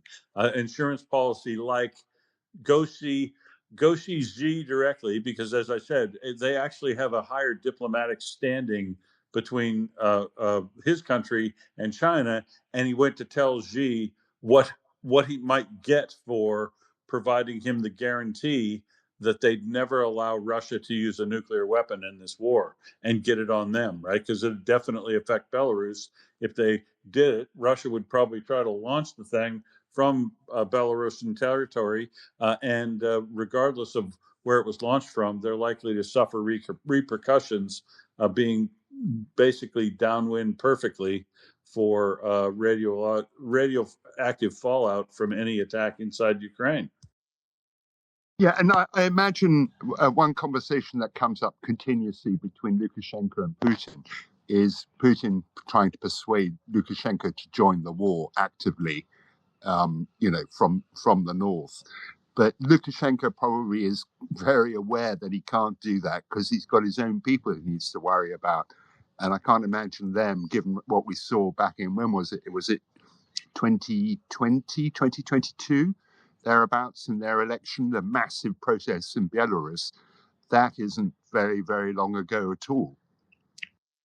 Yeah, not at all. And that's the second election he's obviously stolen. And he's probably thinking every time he talks to Putin and Putin says, I want you to commit troops, he probably thinks, no, I'm probably going to need those to stay in power. I had planned for those myself. Peter, go ahead. Yeah, just to pick up on a couple of points there. I think number one is I totally agree. Lukashenko is much more vulnerable with his dictatorship than, say, Putin is with his. And I don't think Lukashenko, all these dictators rely totally on military force behind them, and they rely totally on police behind them. So they are power through the power of those two factors. And I think Lukashenko is very aware that he could very easily find that he is thrown out by his own military. They are very split people. They're not in the same place as, say, Russians are. And so I think he is going to be worried about that. He's also probably more of a diplomat. Remember Trump was wanting to roll out the red carpet for him to go to America and all this nonsense. So I think there will be certain discussions with China, which have come from Putin. Plus, he will also be very aware of protecting his own position. But then you have to look at China, because China see Russia attacking Europe all the time. And Europe is one of China's biggest markets. And to be fair, China and Europe actually get on pretty well, as do Canada and China. So I think China are going to reiterate that nuclear weapons must not be used under any circumstances. And I don't think China would want to see Europe collapsing or falling apart, because they are a massive market for China, especially with how things have gone with America recently. So there's that aspect. But also, I think what really needs to be done on the nuclear front is that deterrence has to come to the forefront. Putin won that. He won it right back in Biden's times. when he threatened to blow up everybody, cities in Europe, if they didn't keep their fingers out of Ukraine. The bully boy tactics. And the reality is that Russia claimed to have 5,000 nukes. The reality is the vast majority of those are Soviet era, so decades old. The reality is Russia will not have maintained those nukes, so I think it's estimate of 75 to 90% won't work. So you probably find that if you look at Europe, UK have 200 nuclear weapons. France have roughly 200 nuclear weapons. Those are the only two independent countries. There's 5 other countries in Europe which have nuclear weapons, but they are under the USA. So you would have to be sure that Trump would actually agree for them to use them. But what has to happen is somebody needs to stand up to Putin. And we've had the situation that that Zelensky himself says we are creating our own nuclear weapons. And to me, that is the best way you could possibly have of stopping Putin. Well, He knows the we best think way isn't to say we're developing them. The best way is to keep quiet and say we have them. Don't fuck with that's us. absolutely right. Yeah. And, you know, just imagine, I know it might be fairy tale sort of stuff. Just imagine that if Zelensky could say to Putin, look, Putin, we have nuclear weapons pointing at you. We have been given permission to use them if you use them. And if you want to see Moscow disappear, then send a nuclear weapon. That is deterrence. Deterrence is that you make your enemy think you are mad enough and crazy enough to use it. Yeah, one minor And that correction. was They wouldn't say we have permission to use them. Once you've got nuclear weapons, you no longer need permission from anybody to provide your own deterrence. And what happens. Well, what happens with the ones in Europe, which are Well, but under America? what Ukraine would say is we have nuclear weapons and we have agreements with other powers, our allies, who also hold nuclear weapons. That if nuclear weapons are used on us, we're going to use them back on the aggressor, and they fully support our right to nuclear deter in that way. That's the approach to détente. Yeah. But if you look at France and you look at England, you've got 400, and I bet your life, and I'm not in a position to actually, I'm not an expert on this, but I bet if you really looked at Russia, they probably don't have more than 400 working ones, which are upkept properly. And America spends 50 billion a year, which was most of Russia's budget up until a couple of years ago, Well, I mean, and on just up. to be honest, even if you've only had 50, that's plenty, right? If you had 10 nuclear missiles with MIRVs on them, you could obviously make your point in the deterrence area, I think. Yeah, but there we go. That where is France and where are the UK saying to Putin, Putin, you do not touch nuclear weapons. If you do, you will get. Peter, you don't need to say anything like that, right? The whole point about nuclear weapons, the reason to have them is so that you don't have to use them, right? So Yeah, you don't. The mere fact that you have them, you don't need to say a squeak about it. And the only yeah, but thing they you have. might say is they might say in response to Putin, as I think the Americans have done circumspectly before when Russia has threatened to make nuclear weapons, they just make some bland statement about the United States continues to maintain a nuclear deterrent, ready, capable nuclear deterrent, and a doctrine for its use, as we always have. Yeah, but we also have to be aware that Putin has used it all the way through, right from early on, Well, but and that that just is shows how why. pathetic he is. Yeah, but it also shows how we in the West ran like frightened rabbits in Well, headlights. it doesn't because it not just that's going too far, Peter. Because not talking about your nuclear deterrent because Putin isn't showing you as weak. It's actually showing you, I think, as Ming suggests, as being strong. And the reason why the West looks scared to Putin is because they don't stand up primarily to his other aggressions, his real aggressions, like all the hybrid warfare stuff that they've done that hasn't been really responded to appropriately. The nuclear, there's no sense getting into a nuclear argument if you're a significant nuclear power with a pissant country like Russia that just happens to have some nuclear weapons.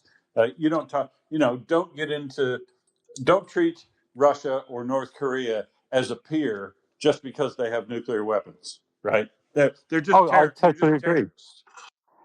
Yeah, but well, I agree. But you know as well as I do that all through this invasion, oh, we can't give them F-16s. That's escalation. We can't give them tanks. That's escalation. We can't give them this. That's escalation. And, you know, who suffered? Yeah, Well, yeah. Mariupol. Excessive fear of nuclear weapons isn't serving them at all. Yeah, but Mariupol was destroyed and they were crying out for air cover. Where was it? We were petrified. And with that has to change. You know, people have to start to stand up to Putin and say, look, mate, I wouldn't do that because you're going to be bye-bye if you do. Just to go back to that point about etc. So I've been doing some thinking about this recently. So this was particularly apparent through the Biden administration, and it kind of translated in a slightly different way through with the second Trump administration, like I would just cut Ukraine off. And I was trying to work my head around the idea of what the rational concept driving all that might have been. So I rather think that it's possible the risk that the successive US administrations saw was the scale of a possible Russian defeat, which would essentially leave a vacuum that could be filled by China. And so I agree. I agree. The escalation management was mostly about fear of chaos, not nuclear weapon use, wasn't it?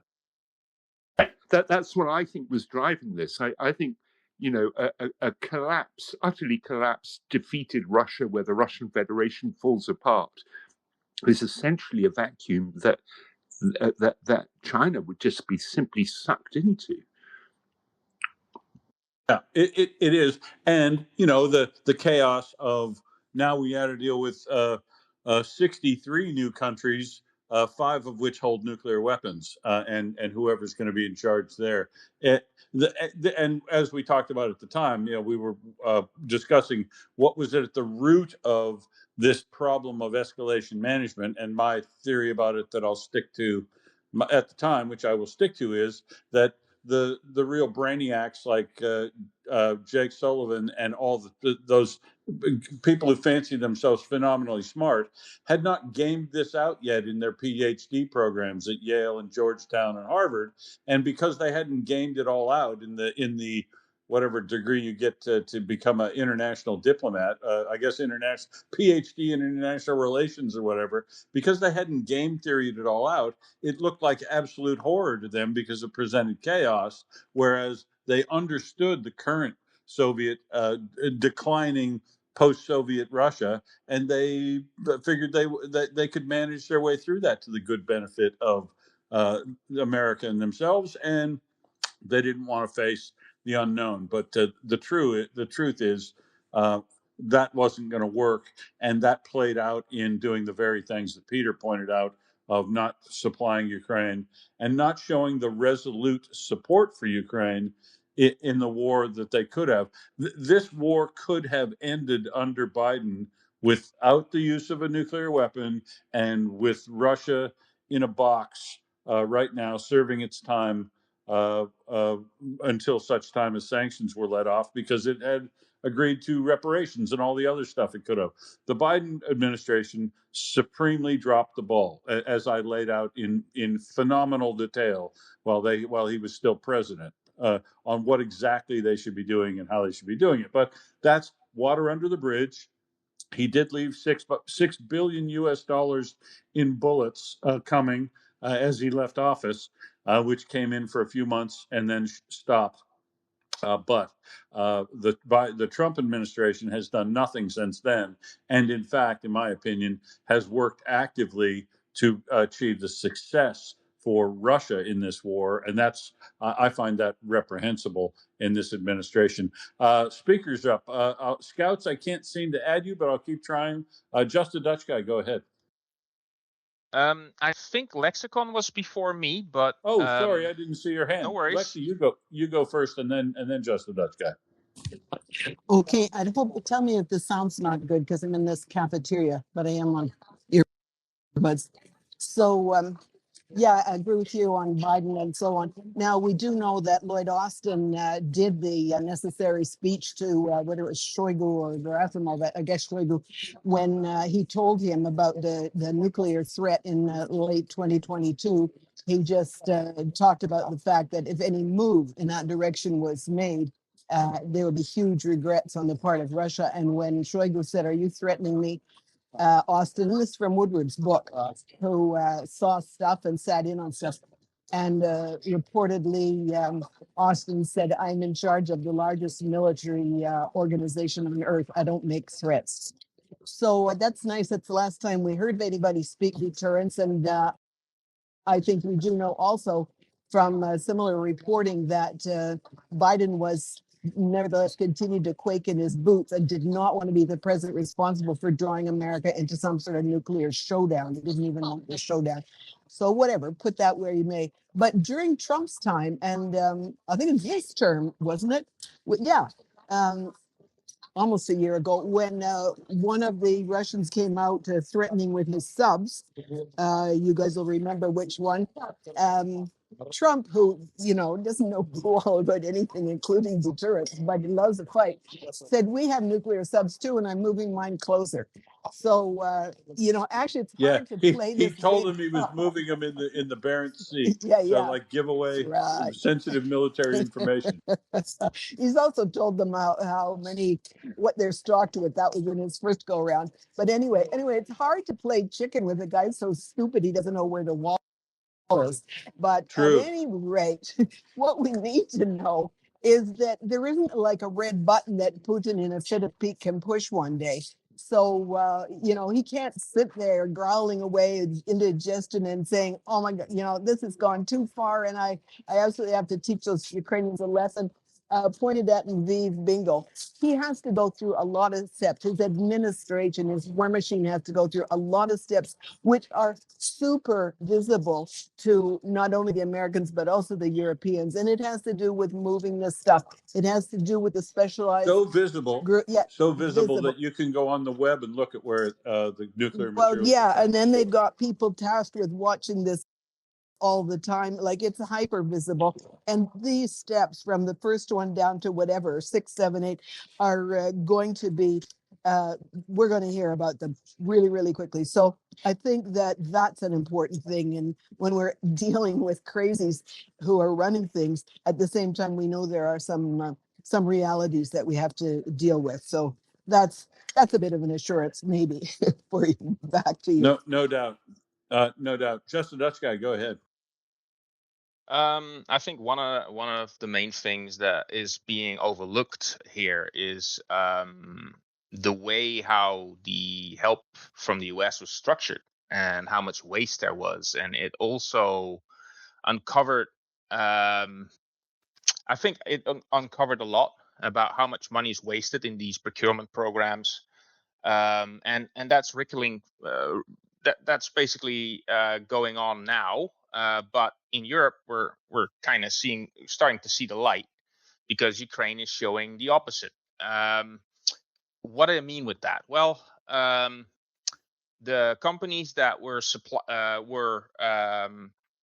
retrofitting old, and I mean really old equipment, old Bradleys and some tanks, of course, and a lot of Hummers. They were fleecing like every dollar out of it, like 4 times the price. That's what they did. And if I remember correctly, at some point, the U.S. suddenly found $4 billion because they were literally calculating the new price of the old vehicles that were going to be scrapped This was for Ukraine. this was their own military auditor in military procurement. Yeah, actually came up and said, "No, you guys have $4 billion more than you thought you did because they've given replacement costs rather than book value costs on this kit we've given you." Yeah, that's right, Dutch guy. It's just unbelievable that they did that. But more of that. Talking about logistics. So Ukraine has a really capable transport fleet, even though my heart is still bleeding about the fact that the Tupolev 225, either due to corruption, they weren't able to move it to Munich quickly enough. But Ukraine has a capable fleet of Antonov 124s. Those are big transport planes. You can compare it to C-7 Galaxies, right? The US is not flying too much with them because they are accumulating a lot of flying hours, and they have a limited amount of those airframes. So, anyways, Zelensky himself said, like, I said to Biden, we have these transport planes. We can get the stuff ourselves because the costs are quite extreme of what the commercial transport, the again, American businesses were profiting hands over foot. I mean, an obscene amount for transporting these obscenely expensive vehicles, old vehicles, to Ukraine. And again, I mean, this is so. And we're talking about 67 billion. Well, that they burned through that quite quick, and I know how. So again, it kind of ripples through to now, where we are now. We're seeing that the whole procurement program, the whole industrial military complex of the U.S., it's wasteful. We can't Yeah, I afford mean that war. it's wasteful like only a monopoly business that's operated for 40 or 50 years could be. Yes, and Ukraine is showing the opposite. And Yeah, other for businesses instance, just a in Dutch Europe. guy. Oh, sorry, go ahead. No, just like for instance, talk specifically about the fact that the Firepoint FP5 Flamingo is basically serving in the exact same role that a Tomahawk BGM 109 is, and it costs 1/4 the cost. Is that right? That's right. Of course, there's differences, and they are using engines from L39 Albatrosses. So they're using so a little technical detail about the of course it's a bigger missile, no doubt, bigger cruise missile, much bigger. So you can't sling them under a plane. And they don't turn on a dime. No. They're like dragsters. But yeah, so Ukraine very cleverly used what they have. And again, Ukraine, even before the war started and through the 90s, Ukraine, even in the Soviet times, Ukraine was the powerhouse. They were the engineers, they were the designers of a lot of Soviet kit. That means they have a legacy of industry that was maintaining this. So turbines. And a legacy of innovation. Yes. And they're using this. So they're actually renovating these engines.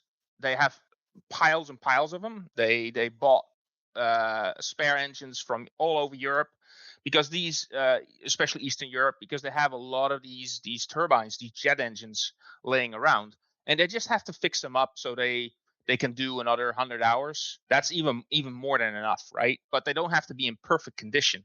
So they're just fixing these engines up, and get them and sling them in these these Flamingo missiles. Of course, a huge part of it is that they dialed in the guidance system, and they probably use a combination of course GPS, but also optical guidance. So they literally have a map that they follow. I believe that they follow the river in, so so you don't have to do a lot of like maneuvering, because obviously the Tomahawk is more agile, and especially on close to the earth under the radar, it's able to maneuver a little bit over obstacles than the Flamingo can, but it's good enough. You just follow the valleys of the rivers north, and then go from there. And that's what Ukraine is doing really successfully, and they're dialing in more. Obviously, the big weight now is ballistic missiles. We're talking about the FP7, which is basically a replacement for the HIMARS. Same range, 300 kilometers. And we're talking about the big weight is the FP9, which is a The ballistic missile that's Pelican. able. Yeah, and that should be able to reach targets around Moscow. And yeah, again, talk about red lines, right? Where are they now? Will I send you a post that I made, I think yesterday, about Sullivan? Ukrainians were mocking him about escalation. I was in Kyiv shortly after Blinken was playing guitar in the bar Diktat. Yeah, It seems right all up. a bit. It seems all. I'm not anti-American, guys. Absolutely not. I love my American friends here, but boy, and Europe also dropped the ball. Let's be honest here as They're a bit well. hard to take, is what you're saying sometimes. Yeah, yeah. It's just, yeah. It's yeah. What else? Oh yeah, the Netherlands is now providing cruise missiles. We're going to pay for 700 cruise missiles that have a 700 kilometer, sub 700 kilometer range. These are smaller cruise missiles. And we also domestically produce the turbines for them, which is really interesting.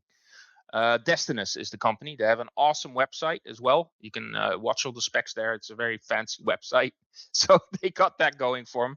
But I know they make good systems. That was it, because I see other speakers and I don't want to monologue too long here, guys. Thank you so much. Thanks, Just a Dutch guy. Now I don't see anybody other than Peter. If you've got your hand up, or if I think I missed your hand, folks, Yeah, give us a wave so I can fix that. Peter, go ahead. yeah. Just a quick question on that. You were talking about the engines that they're using.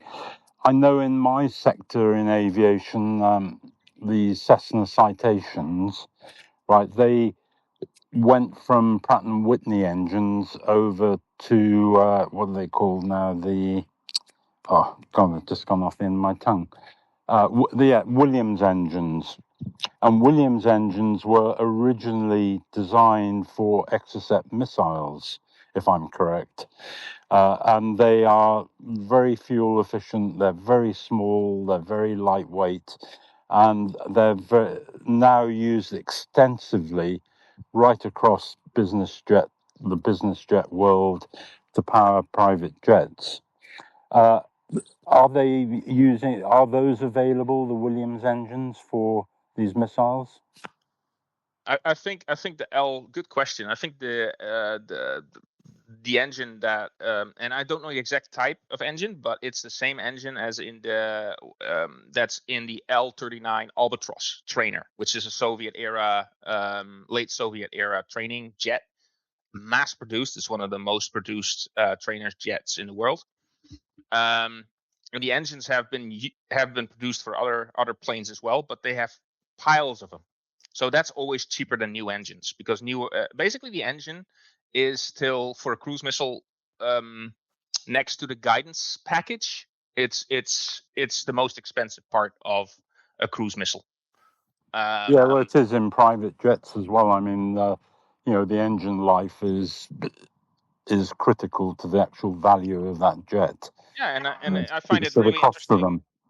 I find it very interesting that they were able to get a microturbine that is for a cruise missile good enough, so in service life, and so it's able to fly in private jets. That's really interesting. I have to look into that. Yeah, we'll look into it Because because they normally, do. They do. Sorry. because normally these Peter, because normally these engines are designed for just a few flying hours, right? 10 flying hours, that's more than enough. So so everything is made thinner, lighter, just for that purpose, just to run for. I mean, you don't have to run for days. I mean, that's not the intended use for these engines. So it's really interesting. Thank you, Peter. Yeah, we'll have a look at the Williams, and they do a really tiny one, which goes in the little baby. I think it's called the Mustang.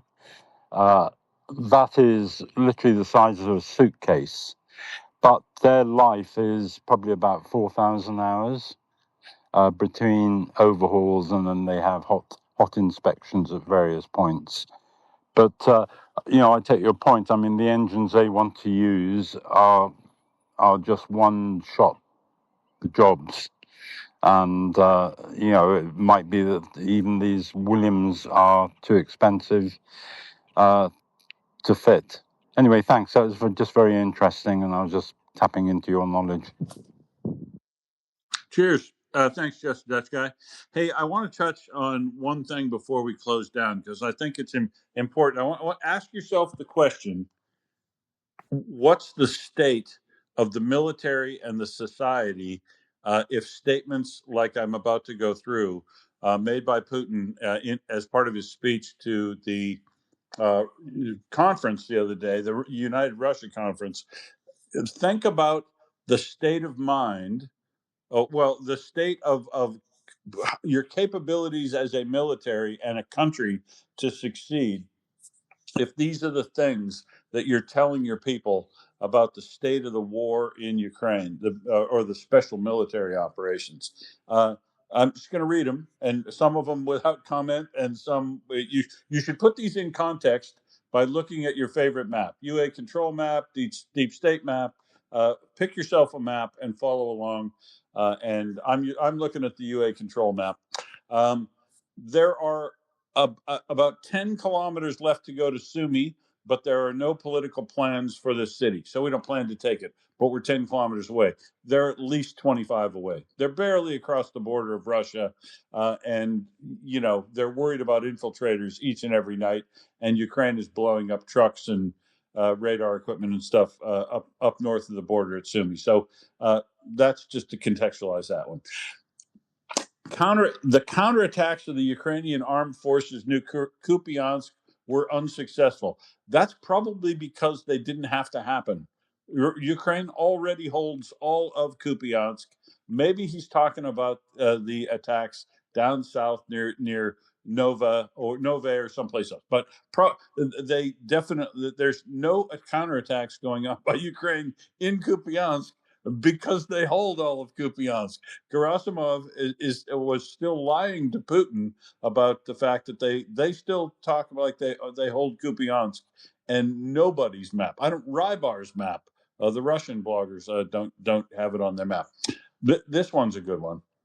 If you're paying a little close attention to maps, you'll remember that Liman is a place that was liberated by Ukraine and still held by Ukraine, and there are advances, tiny little advances around there. Here's what the Russian side thinks: there are 149 houses out of 11,000 left to liberate in Red Liman. That basically we've taken all but the last 149,000 houses. Wow. Russian armed forces are moving towards Slavyansk at a good pace with only 8 to 9 kilometers remaining. Not as of this morning. They aren't anywhere near that close. Probably 2 to 3 times that distance away. and they're bombing the hell out of Sloviansk and Kramatorsk, but there's no chance of them taking those grounds. The Russian armed forces have broken through 3 levels of defensive line in the center of the grouping zone. So they've broken all the defensive lines that Ukraine had produced in the center zone. This is near Dobropilya, I guess, and they also report that Russian armed forces have approached the populated area of Dobropilya, and the Ukrainian armed forces do not have prepared defensive lines behind that. I would suggest that you look at the fine work of Clement Milan, who we've featured here regularly, the French fella, the researcher, who shows you where all of the defensive lines are, and they will definitely show you that Ukraine. Russia has not broken through the 3 defensive belts that are by Ukraine in this area, nor are they putting Dobropilya under serious threat yet in the populated area. The enemy has transferred well-prepared troops to the Zaporizhia direction from the Donbass, meaning Ukraine has moved troops away from. Maybe this one is true to Zaporizhia because somebody's kicking Russia's ass over at Kamiansky. So maybe it was guys they moved over there. Although I don't think so.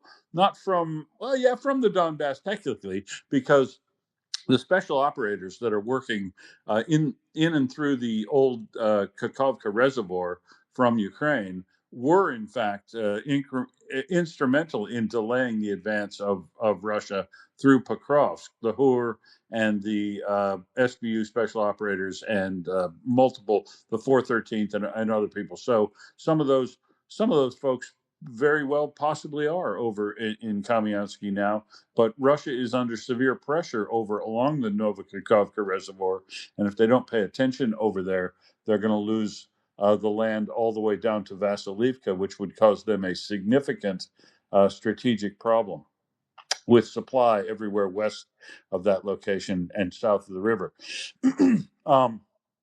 Russian armed forces are advancing daily. This is the one that you've the highlights from the speech. Russian armed forces are advancing daily on a wide front in the Zaporizhia region. Sometimes Ukrainian sabotage and reconnaissance groups infiltrate the territories occupied by Russian troops, but they're quickly eliminated. And finally, the last one, the Russian troops will continue to do everything to achieve the goals of the special military operation. So I'll just remind you that from Putin's speech that not one of the 23 cities of significance or regional capitals of Ukraine that weren't already held by Russia at the beginning of the special military operation, none of them have been taken. They haven't met any of the 4 or 5 major milestones that Russia set for the special military operation. It is a complete and abject failure with no future chance of success.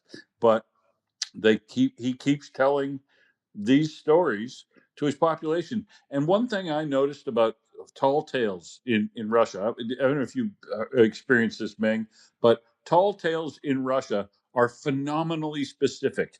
There are exactly 149 houses out of 11,000 left to liberate in Red Liman. Folks, when you hear something that specific from the president of Russia about something very detailed at the battlefront, I can guarantee you that it is absolute 100% bullshit, because when I was living in Russia, we got into, because I owned I was the general director of an engineering company, and me and my fellow owners went and set this thing up and worked like cowboys in Russia, which all seems wild and sexy, but it really wasn't that exciting at the time. Well, it was pretty exciting, but it wasn't as exciting as you might think. But sometimes you have to get into unique arrangements that you wouldn't do in the West, things that which aren't straightforward. For instance, we gave money to our landlord to finish the construction of his building, and then that deferred rent for us over a period of time. It was a unique situation on a building that was unfinished, and people didn't quite understand it, and they thought it was dodgy, and they made up this incredible story about how corrupt we were. how we somehow managed to get all this money together, and that we bought this building, that we owned this building, and we paid something like, I don't know, some $4,237,011. So, some phenomenally specific number, and all these details about us owning this building and how corrupt we were. All of it was completely untrue, but based on this tiny little kernel of information that we were in a relatively unique arrangement for rent of the building we used, because we could, right? We could. We wanted the space. It wasn't ready it wasn't finished, so it wasn't ready. So we were willing to do a little bit of wheeling and dealing with a guy who was he was probably hooked into organized crime. I'll admit that, but he was never ever never ever treated us bad, and he was frankly this guy who used to wear a leather jacket, and his big other mate with a leather jacket, and huge guys, and with the pencil thin Levi jeans and the pointy shoes and everything like that. He was deathly afraid of my chief financial officer, Natalia, who was an absolute pit bull of an accountant. I got to tell you, and she read these guys the riot act multiple times, and I thought I was going to end up getting killed by them because I witnessed the exchanges. But yeah, she held these guys to very tight account, and we never did anything illegal. But of course, it got blown way out of proportion. And when it did, the numbers were unbelievably specific and detailed. Ming, I don't know if you ever experienced anything like that in Russia, but it was hilarious to me to hear it from other sources come back to you. Yeah, there's also a it's very much a Putin trademark, right? So in his annual presser, right, he does that too. Like, he tries to demonstrate that he's totally on top of every single tiny detail. So I would guess that there's a bit of Putin mixed in there too. Whether it's 149 buildings or not is just irrelevant. It just shows that, hey, Russians, your president's on top of everything. Right. I can pick up the phone and get the exact numbers just before this meeting. Vatnik Soup, go ahead. Yeah, just wanted to build a little bit on that. It goes a bit. It goes back longer time ago. So Russia Today, when it was still a small magazine in like the 40s, was doing this already, and Russia had this whole strategy of like. Indeed, like you're cutting in and out a bit, Vatnik Soup, for me. I don't know if you're using headphones or something. Yeah, I am. Can you hear me better now? You're very muted, and then sometimes it'll come up. Sorry, can you hear me better now or not? Perfect. That's better. Headphones then. So Russia has been doing this strategy for at least in the 40s already. They had a magazine called Russia Today, the predecessor of the current television station, which was already putting out really detailed reports to Westerners actually about Russia itself.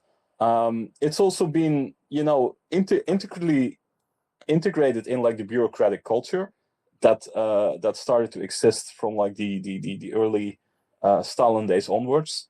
So, bureaucracy is a weapon, and if you show those details, it has to be true. It's a bit like you going to this car repair shop and they charge you $312.68 for a new part. Then it has to be true because you think like, okay, they really made like a calculated decision on that.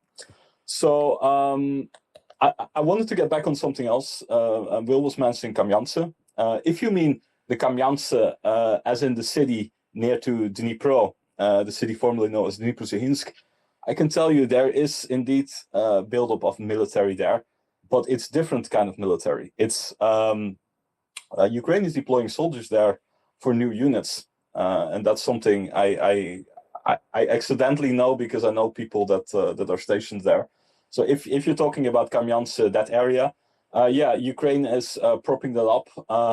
Drone units. That's what they're currently building up. Like they want to expand that for a big part. But you got to see it like this. It's not like they're pulling soldiers away that much from other areas. It's like these people are new or they're redeployed in other units, and there's an important training area over there. Well, more also in Dnipro, of course. Yeah, good point. I'm actually talking about the Kamiansky down south of there, south of Zaporizhia on the Kakhovka Reservoir, where Russia's being pushed out of that town. My apologies, Dan. But still, this point stands because if you see big troop movements now within Ukraine, it's often new units. That's the most surprising part. It's not often existing units that are redeployed like that. But it shouldn't be that surprising, should it, Becky Soup? Because Ukrainian soldiers they are building up their numbers slowly but surely, and they're surviving. Yeah, and I think this is really important that like a lot of people who had like careers in the trenches, a lot of people were quitting or not, extending their contracts. But now you have drone units, people are getting redeployed like that. I think that's an important angle for Ukraine. They can sell this career now more easily than saying like, okay, you will be in the trenches for this and this long.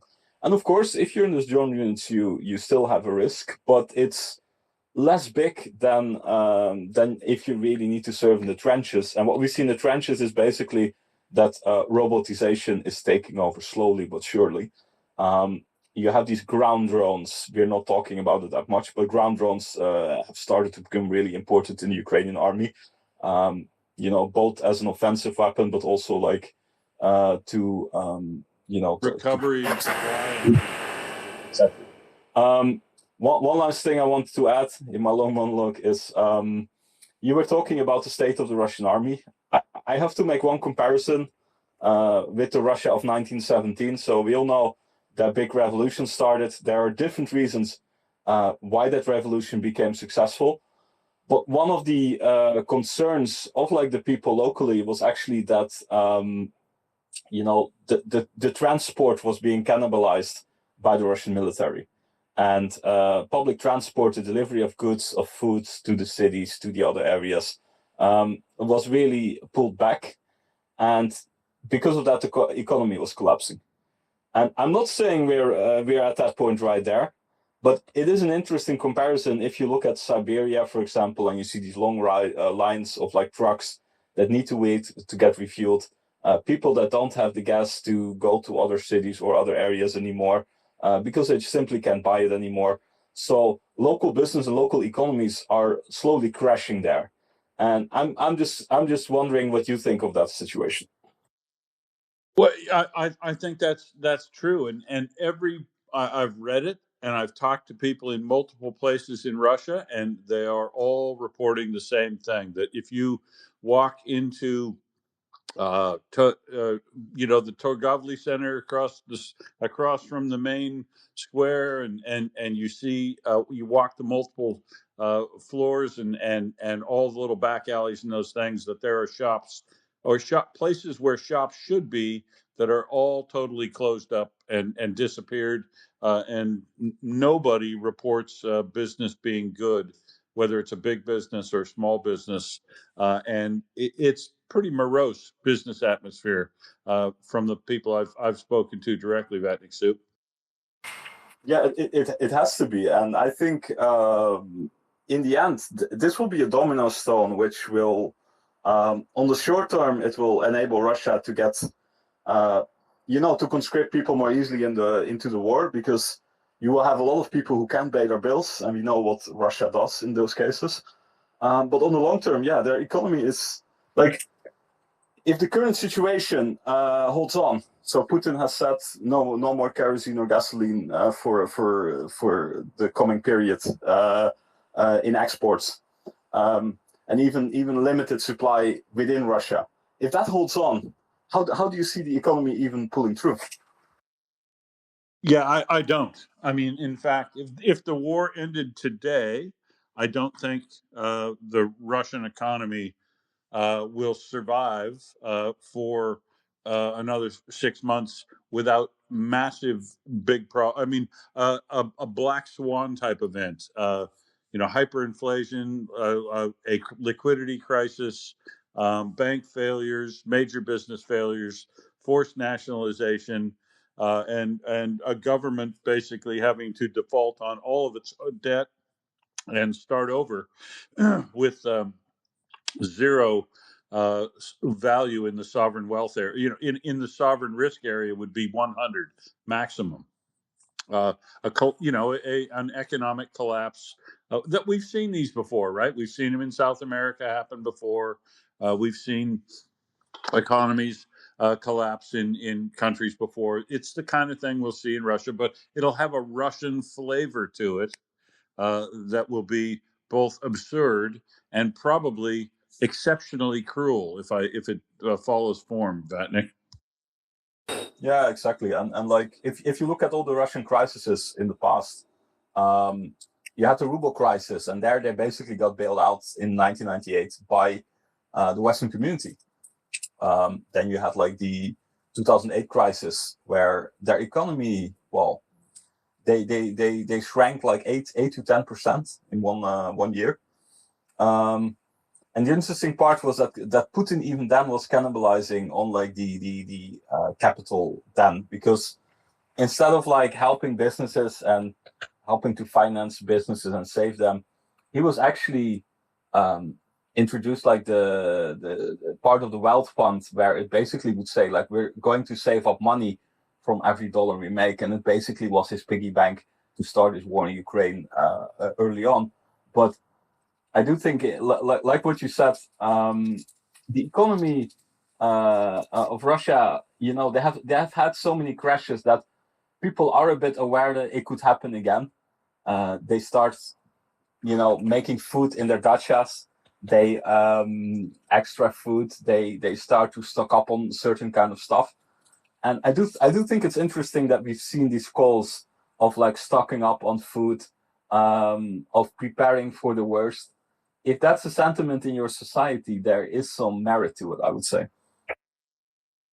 And it's funny that Putin and other leaders actually extol people to go back to these common traits and values and things like that. Like, Russia can survive anything because if necessary, we'll make our own shoes and all have vegetable gardens, and that's what you people should all be doing, kind of thing.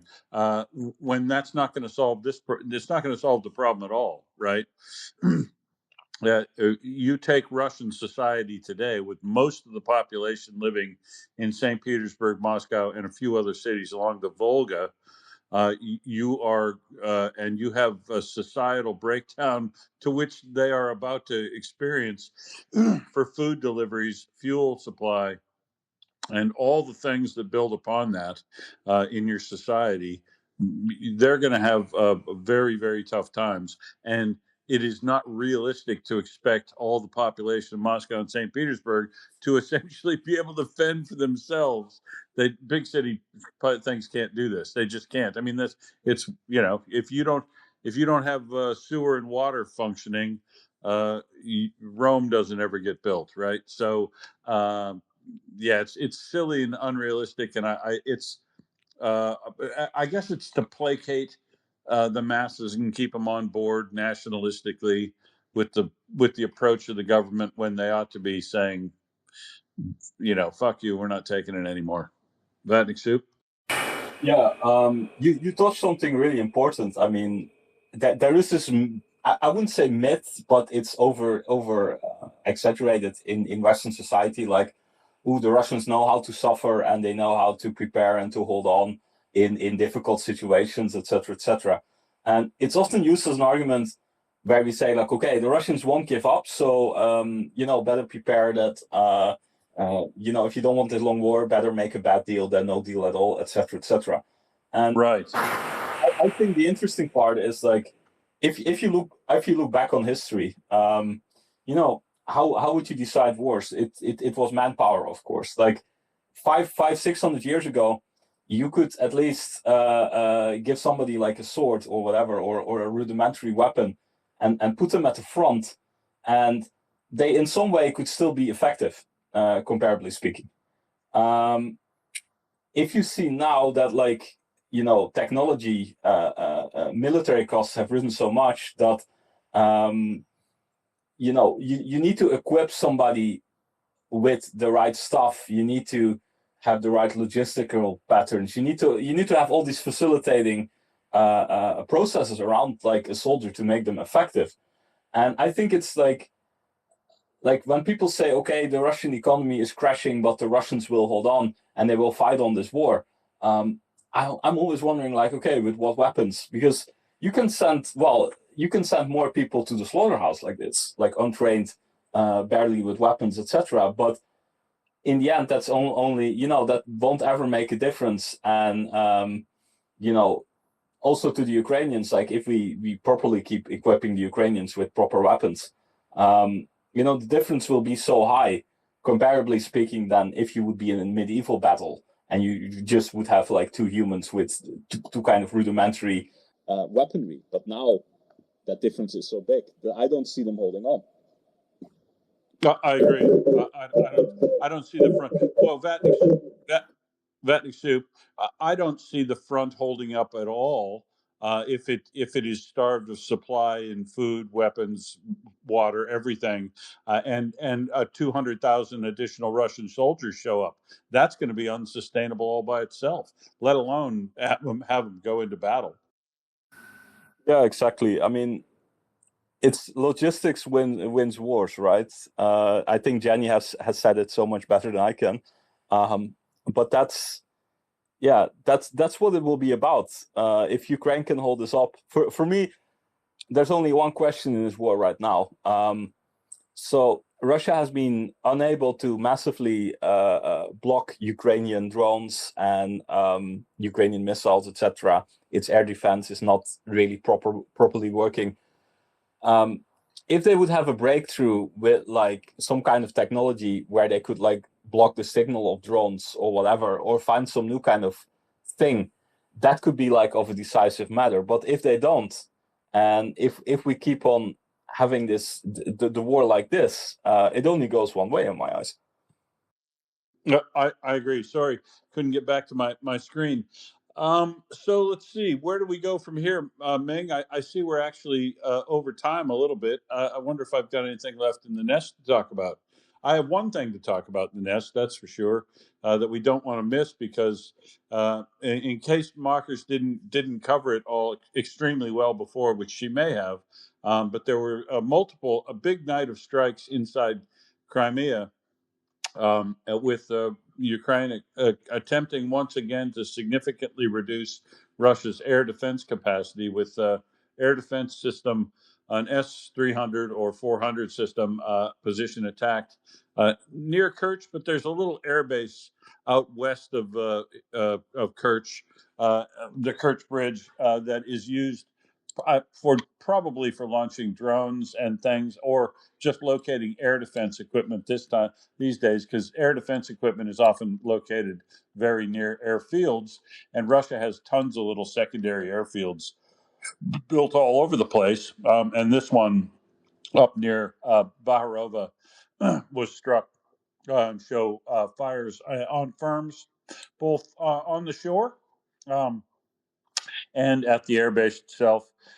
They also struck in Kerch, just down south of the city, and not far from where the oil terminal was struck, in the ferry terminal previously, down south by the crossing of the river of the Crimean Bridge is a little landing point where the power cables come on shore right there, and the buildings that are located on top of that, where that line comes in and then gets connected up to the grid over there.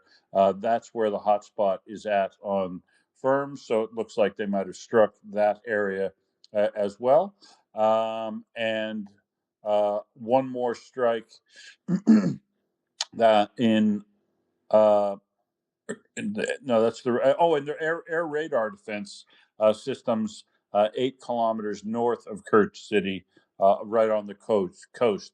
So looks like they're continuing to try to reduce any capacity for Russia to defend the Kerch Bridge, but will probably wait to strike the Kerch Bridge until it suits them, because it's basically still being used as the primary evacuation route for Crimeans, Russians who want to get out of Crimea, which is always a good idea. Vote with your feet, and early, who are waiting still in lines, significantly long lines to get on the bridge out of Crimea.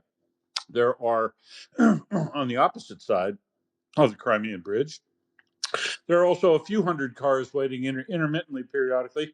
Nowhere near as many people coming as going these days, and it looks like a lot of people that are coming back and carrying fuel and stuff in their own personal cars, and the independent small vendors that are trying to work the system. But it does not look like there are any people coming in, new occupiers, if you will, in Crimea. Net migration is out of Crimea, certainly from Russia, and that'll probably continue. And I think that's why they're leaving the Kerch Bridge open, so that Russia can evacuate civilians who should leave Crimea if they don't want to be Ukrainian when this war is over. And more of that will definitely continue, because the Crimeans are complaining about, the Russians in Crimea are complaining bitterly about the loud conditions and all the privation that they're feeling, and the answer to that is definitely to get out of Ukraine and go home everywhere, but particularly in Crimea right now. Ming, that's the last of the stories I had in the nest. Is there anything else you want to talk about today? No, I think it remains only for us to say Slava Ukraine, Will. Herom Slava. And that's where I lose it, because I forget what the second bit is. Slava Natsi. Glory to the nation. And I often say Do Permohi, which is toward victory. And with that, I think we'll close the space. Will do. I will tell the powers that be. Thanks, everybody. And you can come back tomorrow morning. My time, only about 13 hours from, or 13 hours from now, with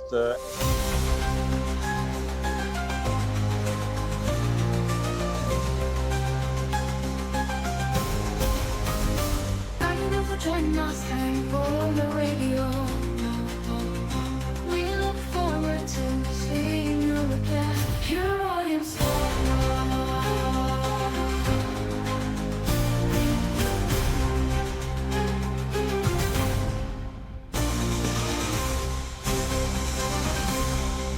Your audience.